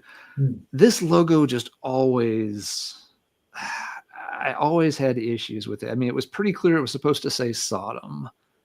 It always was really hard for my brain to accept the fact that these were the letters S-O-D-O and M. The S is done, the top, there's a line through the middle of the logo. So, I mean, you feel like it's kind of, a top and bottom split, but it's not a mirror image at all. The S is very asymmetrical from the top half to the bottom half. The O's I get, okay, diamonds for O's, fair enough. Cap just mentioned it in the chat, but yeah, the D, that is not a D. The D never made any sense. It's got the long spike going straight down, and the top has this extra little spike off to the top right. So it never seemed like it should be a D. And even the M just feels wrong because it's got this tall spike out of the middle of it, which whether it's lowercase or uppercase, it doesn't have. I mean, I guess they were trying to add some height to the M so that it would be a little closer to the same height as the S and the D. But again, just the way those letters were done was weird in the first place. So nothing about the Sodom logo has ever worked correctly in my brain. I don't like the choices. I really don't like the D in particular. I think is the biggest offender in the logo. So yeah, this is, obviously a classic band with a lot of cool albums, but I can't get my brain around the logo choices being made here. It's just not for me. One thing's for sure. One thing that unites all these old school logos is they all design them with rulers. Destruction, Metallica, Sodom, Creator. Yeah. Rulers. Yeah. No, that's interesting there. I mean, I agree. This logo is peculiar. I wouldn't say it's horrible, but it's definitely peculiar choices. There's some stuff I would do to clean it up. This is the kind of thing that I feel like would be a fun exercise. You get like 5 artists, metal artists together, and you say, hey, let's redesign the Sodom logo. And what would you do like if they approached you in the mid 80s or whatever, say, hey, design a logo for us? What would you do? And you'd have to remove this from your brain for a little bit. Hard. Wouldn't that be hard? Well, yeah, you have to look at it with fresh eyes. It's like saying redesign a Morbid Angel logo. But I think that'd be a fun exercise, right? So you can see what could the logo have been. When I work on logos for bands, I provided like really small thumbnail sketches. I usually do like 5 to 10, and this is just to give you like to give the customer a sense of like, well, what it gives me, really, it's for me, it gives me a sense of what resonates with them. But it's options, you know what I mean? There's different variants of the same word. Here we're just stuck with this is all we know because this is all we've seen, right? Yep. So we don't know what it could have been. We don't have variants on it. I'd be kind of curious to see how other artists would run with this. So it'd be an interesting, fun exercise. Yeah, it would be. Maybe if Lee's still on here. Yeah, that'd be a great. You guys do those sketch nights where you all kind of pick a logo and say we're redesigning this logo tonight. Round table of the redesign Sodom logo. That'd be fun as shit to watch. Yeah, see the process. Yeah, I'd be down for that for sure. Yeah, Falafel has an interesting point here that maybe with Germany has some odd quirks when it comes to censorship that maybe they in a way wanted it really obfuscated. That's interesting. Falafel, there could be something to that. Yeah, like a deconstruction of something. Yeah. Yep. But, right. Yep, not one of my favorite logos. We'll leave it at that and let Marty show something. Well, I can move to stuff that I don't care for so much. Yeah, that's just where I was at in the slides. But yeah, it is also midnight, so it seemed like a good time to move to a few of those. Not favorites. The one I showed the Impetigo logo earlier on, but not as like a talking point, but just anyway. Yeah, we mentioned it. Oh yeah. Impetigo has been shown. Yep, for sure. Talked about it. It was on the slide. All right. I always thought this was a pretty poorly done logo. Ugh. Dodheim Scar. In fact, the whole cover is, although I love this record, I think it's one of a standout, often forgotten classic from the Norwegian black metal scene. I always loved this record, but I man, think that this was logo, mentioned in the chat earlier. yeah, this logo is not doing it for me. It looks like it was done relatively quickly. It just kind of, I don't know. I don't know what to say. I don't know what the thought process is on that. What do you guys think? I think part of it's the way it's situated on the cover. So there's a thing in design where you don't want something that looks like it's gonna tip over. Yeah. That logo looks like it's resting on that thing. It could tip over either direction. But no, in terms of just the logo itself, there is a rudimentary quality to it. And you look at the thicks and thins are kind of wonky. They're not really.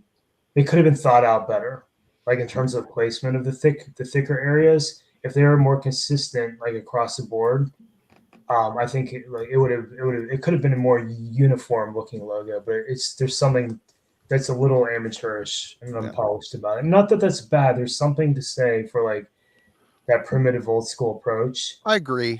This would have looked probably cool on those old Norwegian black metal flyers. You know what I mean? Yeah. I don't know, but yeah. Execution wise, it could have been better. Could have been better. Mm-hmm. All right, Mark, we got your slide up here. Yeah, I just wanted to mention an artist before I get to the crapping on a few things. Oh, sure. Of course. If you hit the next slide for me, I wanted to mention Raul Mazzaro. I believe he's Italian, if I remember correctly. He goes by View from the Coffin. He's a more recent logo illustrator. He does some artwork too, but he's really heavily focused on logo design, logo illustration. He does it all by hand. Just a freaking phenomenal logo designer. Again, kind of like Kristoff and Spedell and some of the other artists I mentioned here. He's just very versatile in his style. So I popped in a couple of his samples of his work on here just because I felt like the dude needs some accolades. This is a book he sent to me a couple of years ago. Just a little. I just thought I'd share it to showcasing some of his work, like a little mini portfolio that the publisher put out. Oh, nice. But the next few slides has a couple of examples of his work. Oh, wow. You see how versatile he goes to anywhere from like medieval manuscript type stuff to like brutal death metal to like super symmetric, like esoteric looking stuff that looks just like symbols rather than letter forms. It's really all over the place, but super well executed. I think I have another slide after that one of some more samples of his work. Just totally killer stuff. Nice, yeah. Mm-hmm. So the next slide I think is like when I start busting. Yeah. So if you hit the next one, I'll get to. So these are like to me kind of like poor choices. They're not bad. They're not like necessarily bad designs. The bloody axe is iconic. Yeah, so I'll start with the Nuclear Blast. I'm gonna have the Nuclear Blast American one up here too. The Nuclear Blast on top of I apologize. The radiation. Yes, thank you. Symbol. It's not a super wise choice just for legibility. I would have placed it above or something like that and set the type below it. That's just a personal choice from the design perspective. But anyway, they ended up rebranding. And don't get me wrong, I've worked with Gerardo before. Super cool dude over at Nuclear Blast. I hate to bust on their logo, but man, Liquid Death, come on. Like, that's a very well-established existing brand. Granted, I just drank 2 cans of it tonight. Well, there you go. So you're familiar. Yeah. So they live in different worlds, right? One's food and beverage, one's music consumption. So I get it. They can live separately. But when you have something that's super well established like that and starting to be ingrained in our modern psyche, I just don't think it's wise to like go with a logo that's so reminiscent of that brand. Yeah, they both have like that sort of dark aesthetic, and they, like you said, they live in 2 different worlds. But man, it's just I don't think that was a wise choice. And then regarding Metal Blade, I mean, I'm cool with their first 2 iterations, like especially the first one. It's got that classic old school feel. Yep. But the newer one, and don't get me wrong, they're great people. I was working with them earlier this month. So it's like they're great people. I hate to bust on their stuff, but the it's funny because of the Metal Blade Records logo with just a guillotine. It's super clean, super reminiscent of like '90s, like really clean design, and it's effective. It's something like Corel Draw kind of looking about it, but it's effective. But then they went with like this freaking, maybe this is intent because they're on the water, right? They're West Coast, right? California based, Bay Area. Mm-hmm. Maybe it was intentional that they went with this pirate theme, but it looks like a pirate Jolly Roger flag to me, and I just think it's kind of cheesy. It's just more like I'm a pirate amusement park attraction than a metal record label. Yeah. And I've always found that a little bit off-putting. It's not horrible, like I said. It's not like it's poorly designed or anything. It just doesn't sit with me the way like the earlier variants of the logo sit with me in a more metal kind of fashion, if you will. So I just wanted to point those ones out initially. I've got another page after this. We'll get to that one after you guys have a turn, but I just wanted to point out those two record labels. Just, I find them sort of unsatisfactory in terms of rebrand. Mm-hmm. All right. Would have to agree on those. Yep. And Alan, I've got. What have we got next? Oh yes, this one. Yeah, a good example of what John and Sue Verica refer to as the black metal tree stick or twig type logo. This is Wolves in the Throne Room. We've touched on it, and the chat has too all night about issues of when something becomes too illegible. And this logo, I know what it's supposed to say. I can sit and look at this for 10 minutes and I cannot convince myself that all the letters and words are in there. Some of them I can find. I don't want to play Where's Waldo with a logo that long. I just don't. Having something be kind of hard to read, yeah, it can add a little mystique to it. It can make it interesting. But if it takes me too long to figure out what the hell it says, I start losing interest pretty quick. I'm just like, the style, the tone tells me that it's a black metal band, maybe an atmospheric black metal band, but that, could go a couple of different directions. But after a couple of minutes, I'll be like, well, it's some kind of black metal band, but I can't read what it says. So I'm not going to buy it. I'm not going to investigate it because I don't know what it is. If I'm seeing this on screen, I don't know what to type into Metal Archives to find out more about them. I don't know what to type into YouTube or Spotify to hear what they sound like. And so it seems like, the logo is not serving its purpose here. It's not communicating anything besides tone. And that's not enough for me to go on necessarily. I'm not going to buy it just because it's an indecipherable, bunch of scratches. When I first heard about Wolves in the Throne Room, probably around the time 2 Hunters came out, maybe the one after 2 Hunters, I was like, okay, that could be interesting to check out. So it was kind of in the back of my mind to, if I find an album by this band, maybe I'll pick it up. And I found one of the albums. It had this logo on it, and I was just sitting there looking at it, like, I think this might be that Wolves band. But I'm not actually sure because I can't read the damn thing. I was like, it's in the WXYZ section, so it could be. But I mean, I remember standing there in the record store just for several minutes, trying my damnedest to like, is this the band I was wanting to check out or not? And I almost left it there because I couldn't convince myself that it actually said Wolves in the Throne Room.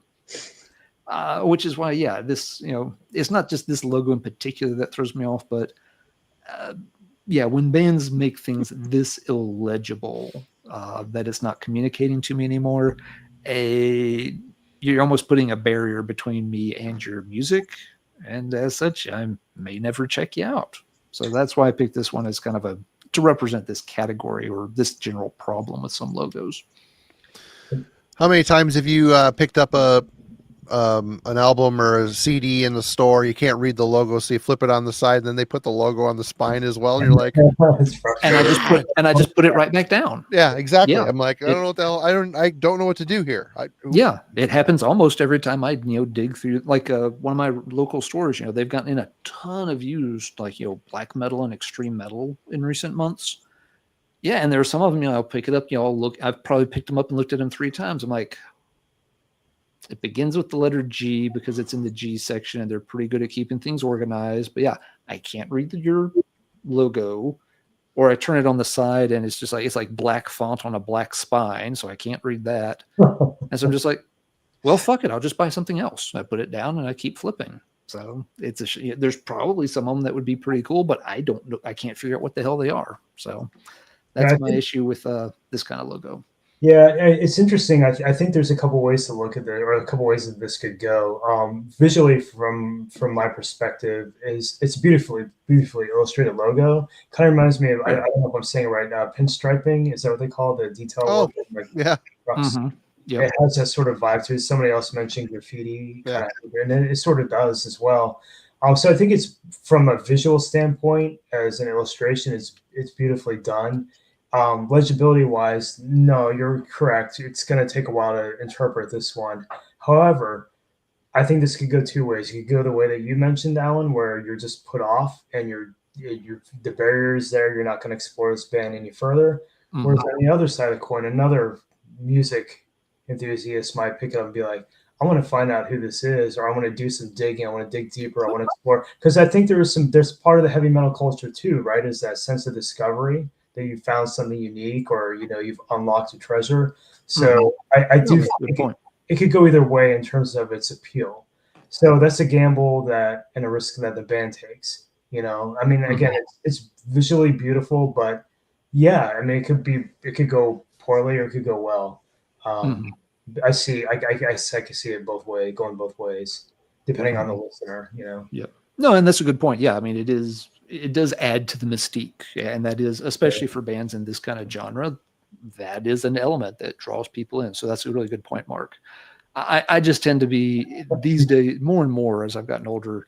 I'm less interested in blind buying and spending money on something that I'm not familiar with at least a little bit. That I would need at least a little information to get my foot in the door and get me to open the wallet. So yeah, when I just hit a completely indecipherable one, it's just like, nope, sorry, not putting that on the stack to buy today. It's kind of funny. For others, it would. It's funny you mentioned that. I've been kind of I've been that way too with purchasing. I can go either way. Like sometimes I'll just I just need 10 seconds to listen to a band, and then I'll buy the release. Mm-hmm. And sometimes I'll be satisfied, and sometimes I'll be disappointed.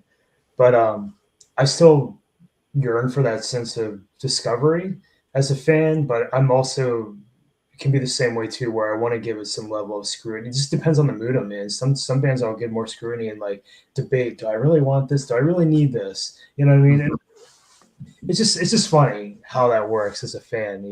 At least for me, I could go either way. But I understand like what you're saying with that added level of inquiry about the music and being able to read the logo to get to the band. And yeah, there's every fan's a little bit different. Yeah.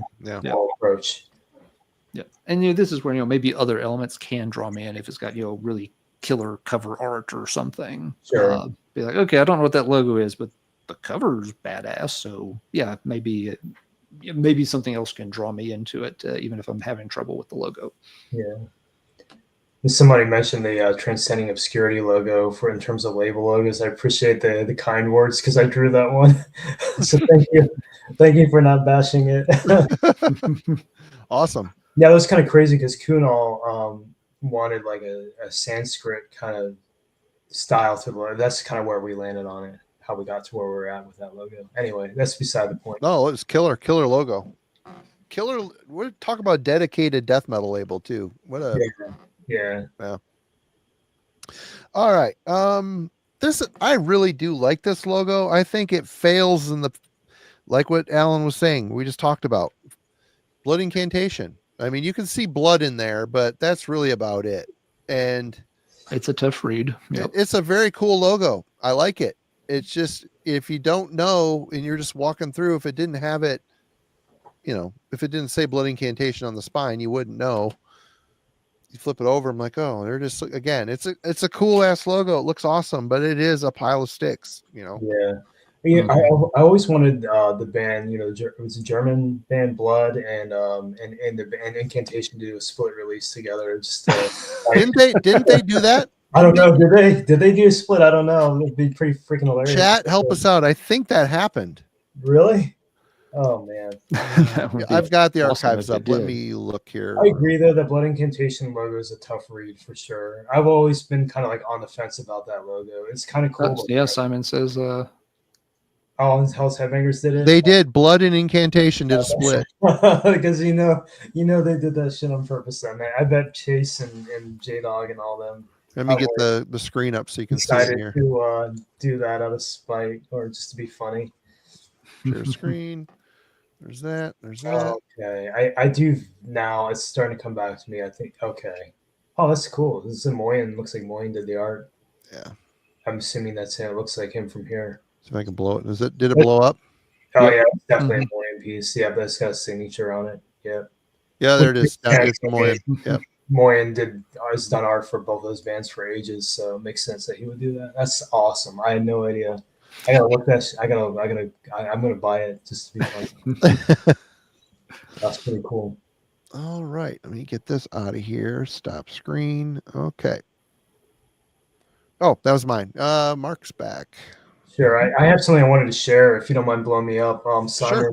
Simon mentioned this band. I actually do have an original by Rock. The original. It's not the. Cool. It's not the very first one. It's a more recent variant. You can see the back here where the marker's bleeding through it. Wow, it's so clean. Yeah. So he just got the Sharpie out. You can see, and just did like the basic lettering for it, and then added the little spike embellishments, probably with like a micron pen or something like that. Nice. This is a more recent variant. I just thought I'd share that because I have a couple of Rock's illustrations here in my studio.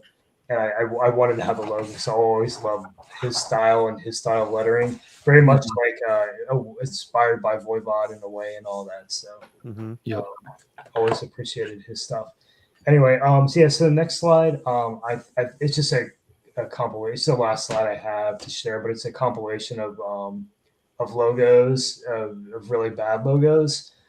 At least in my opinion, they're bad. And you can see that a lot of these are actually precursors of bands who eventually went on to do newer variants of their logo. I'll start with I almost pulled Pinnacle. I almost pulled that Pinnacle. Yeah, so that's like the summoning one you guys were talking about, right? Where they try to stack the logos. I mean, the letters all funny and stuff. It's just a terrible composition. It just looks like a limp starfish, with a cross wrapped around a cross. But obviously, Pinnacle went on to do a more highly legible, essentially like type work for their logo, and it still looks cool. And they're a great band. I mean, I can't. I mean, all these bands. Some of these bands I haven't heard, but most of them I have, and they're all awesome bands. Don't get me wrong. I'm a huge fan of all of these bands, save for the ones I'm not familiar with. But Mortuary Drape, obviously, like an early incarnation of their logo before they revamped it to look cooler. Legion of Doom, it just looks like somebody was falling asleep as they drew it. And they're they got a fat M on there. It's just so wonky. The psychopath logo, they try to have like the O is like an open mouth with like somebody screaming, and then like the Y and the A are overlapping with like other letters. It's just a disaster, right? It's like probably somebody's high school friend drew it for him, The Mordicus logo, it's just really wonky. It's not great. It's very, again, going back to the idea of like using curves. You can see how weak that looks. It's just not. It's just not a tough logo. Same with the Nocturnus logo, and I hate the bust. I absolutely love Nocturnus. Their early, I mean, even their newer stuff, really just a phenomenal band, classic. But the logo has always been so off-putting to me. It's just really bulky. like the pentagram is bigger than the logo. It's just why, you don't need that there. I mean, you could keep it, but maybe why so large? And then the lettering, again, going back to like, here's a lot of curves. It kind of looks like a psychedelic band or something. If you took the pentagram out, it's just weird to me. Like the thicks and thins are just super wonky. You know what I mean? There's not like a cleanliness to it. It's just sort of haphazard. The Skullfist one, that F is super fat. And if you look at the kerning on it, like why is the I so far away from the F? You look at the U, it's like scrunched up right next to the K. Yeah. Stupid Jolly Roger on the dot of the I. It's just so bad. The desultory one on the top left, it's not the Swedish desultory. It's a different one. I think they're from like I can't remember where they're from, some other European country, but it's just a weird logo. The Gathering, obviously, like well-known band, but look at their old logo, not great. It's not good. Orphan Land with the stripper on the pole in the middle. Come on. It's just weird. Like what's this shit on the left and right? Like what is like the tribal design? What is that? It's just weird, Again, their debut, I freaking love their debut. It's just such a groundbreaking, different kind of album. And the obscurity one's not bad. It's just like really hard to read when it's superimposed over that pentagram. Yeah. It's just kind of like, again, like the letter forms are really thin. That O is a little fat, but the letter forms are really thin. Again, going back to like, you want a logo that has some strength to it and some like razor sharp edge to it. That thing is just too like light. Like if you take the pentagram out, it's kind of a weak logo. So just some things to think about, like from an artist perspective. There's some things we steer away from, and some things we really take into consideration when developing a logo. But that's my 2 cents. There's so many bad logos, but so many more good logos, I'd say, than bad logos out there in the scene. And again, we're just covering a small snippet of the hundreds of thousands of logos out there. There's so many amazing ones that have been overlooked here. All right. Then we got Ellen next. Yeah, I just have 2, so I can finish these. And both of these, are ones I'm not crazy about. Solitude Eternus, great band. Love most of their stuff. I never liked this logo they started using on their 3rd album. I mean, obviously, it's just very plain, kind of blocky font.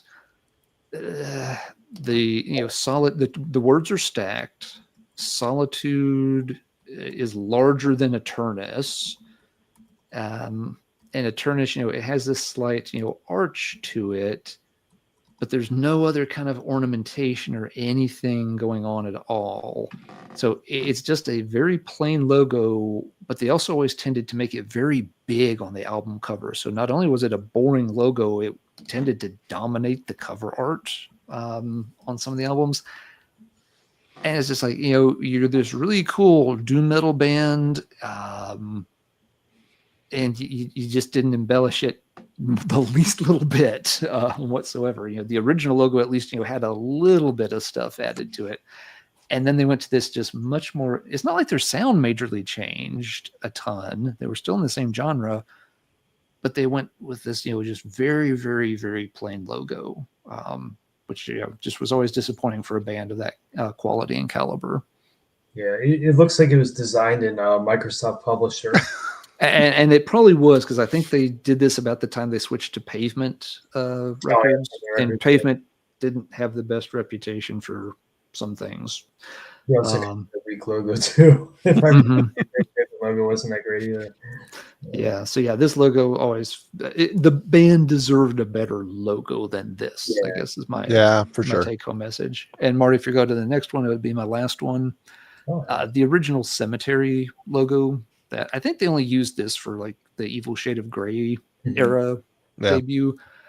And I never liked this logo. It's an interesting one. We've talked about a couple tonight, that had like triangular motifs that worked pretty well. This one doesn't for me. That, it's got this weird triangle thing behind it, and then the skull. So, and those just don't feel like they need to be there. And I don't like the font at all. The C is kind of wrapping around the E. There's some, again, like Mark's pointed out before, there's some thicks and thins that seem sort of random here. There's no sense of symmetry between like the beginning of the word and the end of the word. The word is misspelled, but I'll give them that. That's not the problem here. All the letters being, again, very curvy, very lowercase.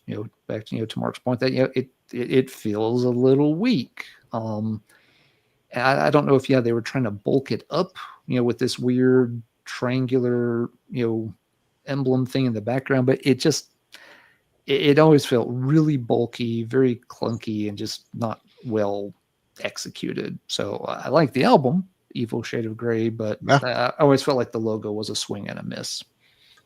Yeah, I know this isn't a great image of it. It was the only one I could find where I could kind of zoom in and blow it up a little bit. It's obviously like on a t-shirt.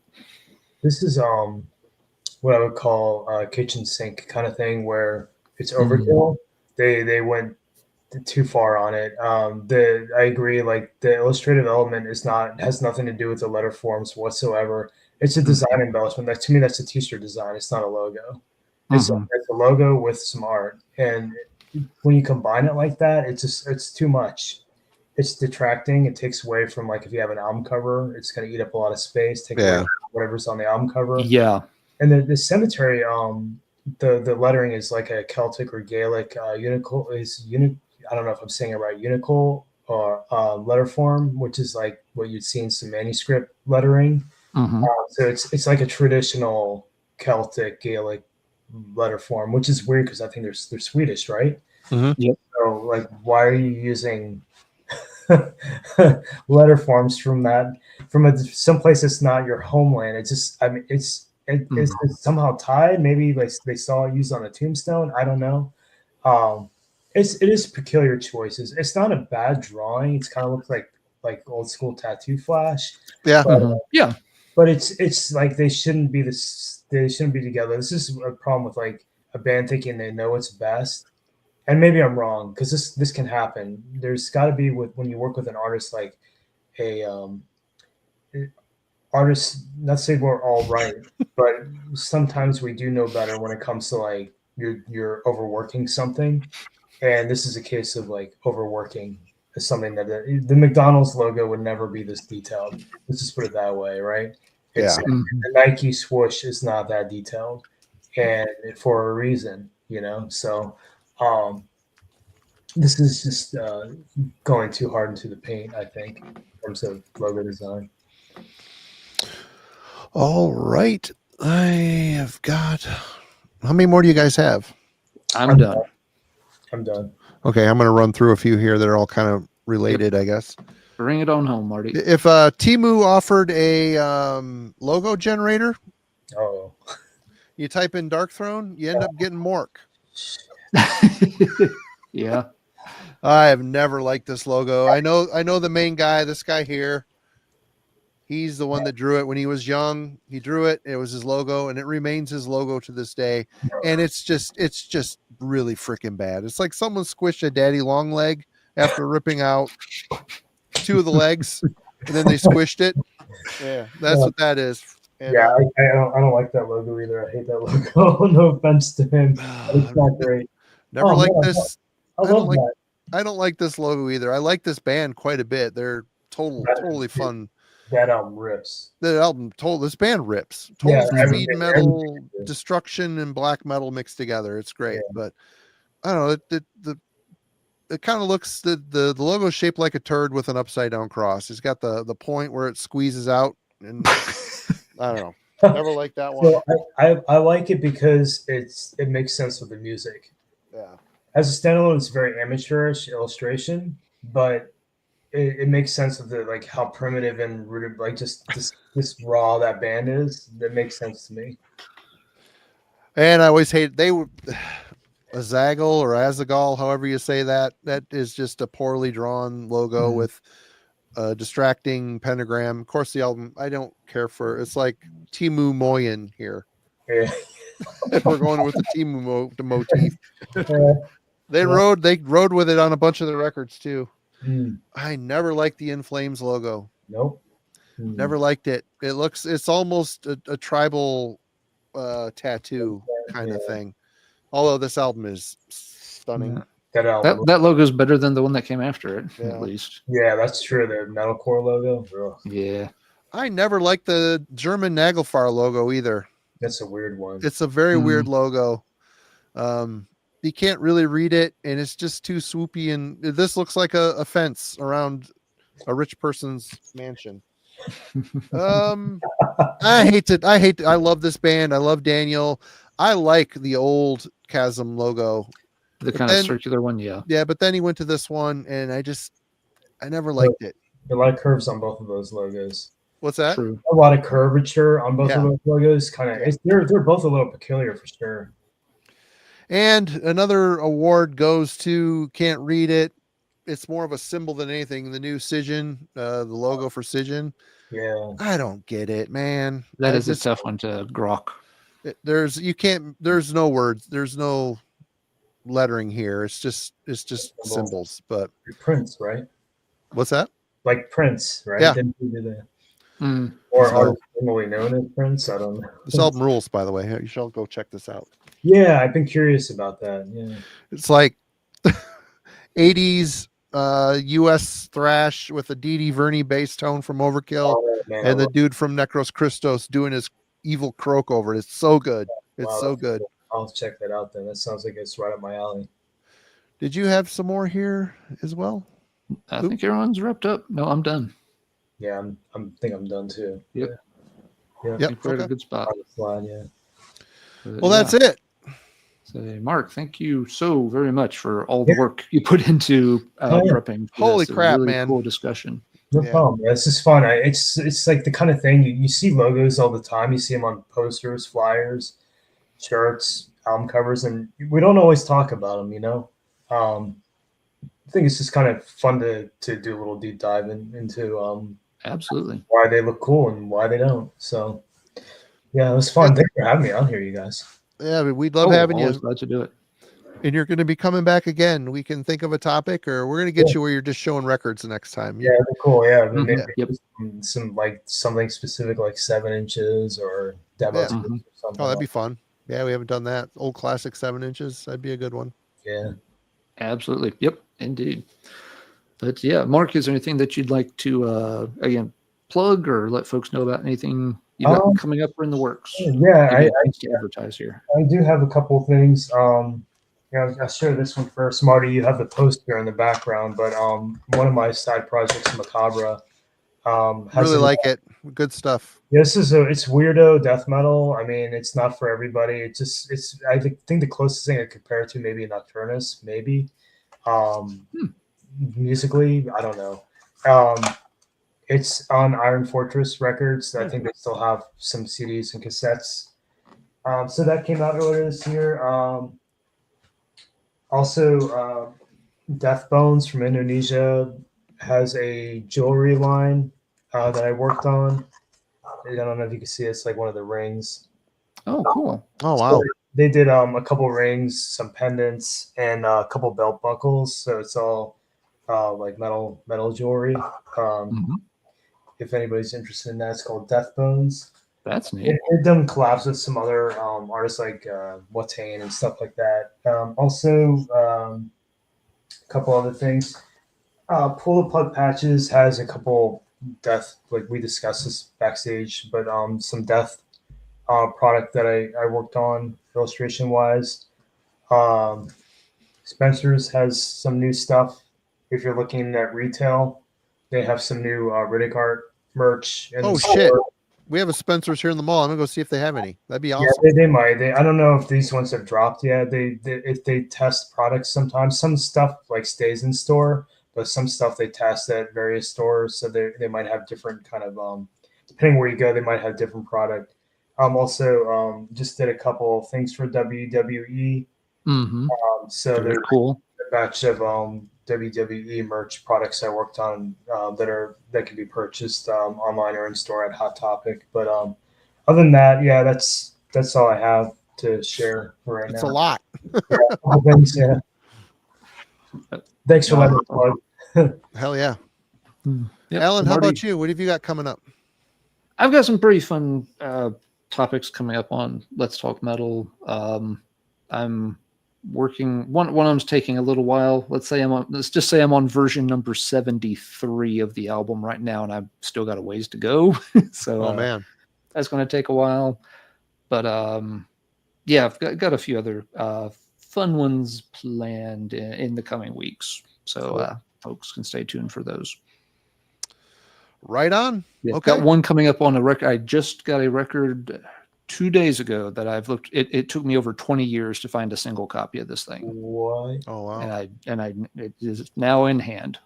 Dang, that's awesome. On to the next one, right?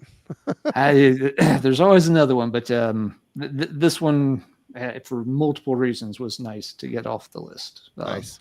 Yep. So we'll cover that in a Tuesday in the near future. Awesome. Yep. And Marty, what have y'all got lined up for album club and such next week? I don't remember. I think Jurgen's working on reviewing the new Sodom album. Is that correct? Sodom album, and Jimmy's got a review submitted. I haven't downloaded it yet, but I need to get that up next week.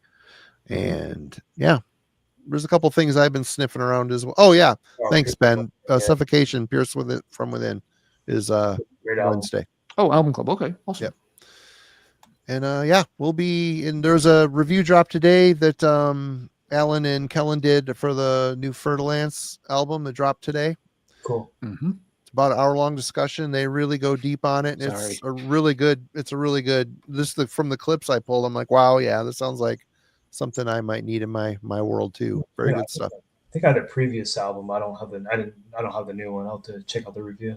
Mm-hmm. Yeah. If you like the first one, this one's in the same vein, but a good follow-up for sure. Cool. Well, that's it, everybody. Thanks a lot for joining us tonight. We'll see you next week on Heavy Metallurgy. Mark, again, thank you. And thanks for having me. Don't jump. We're going to talk for a minute. Cheers, everyone. Have a good one. Everybody have a great weekend. See you guys.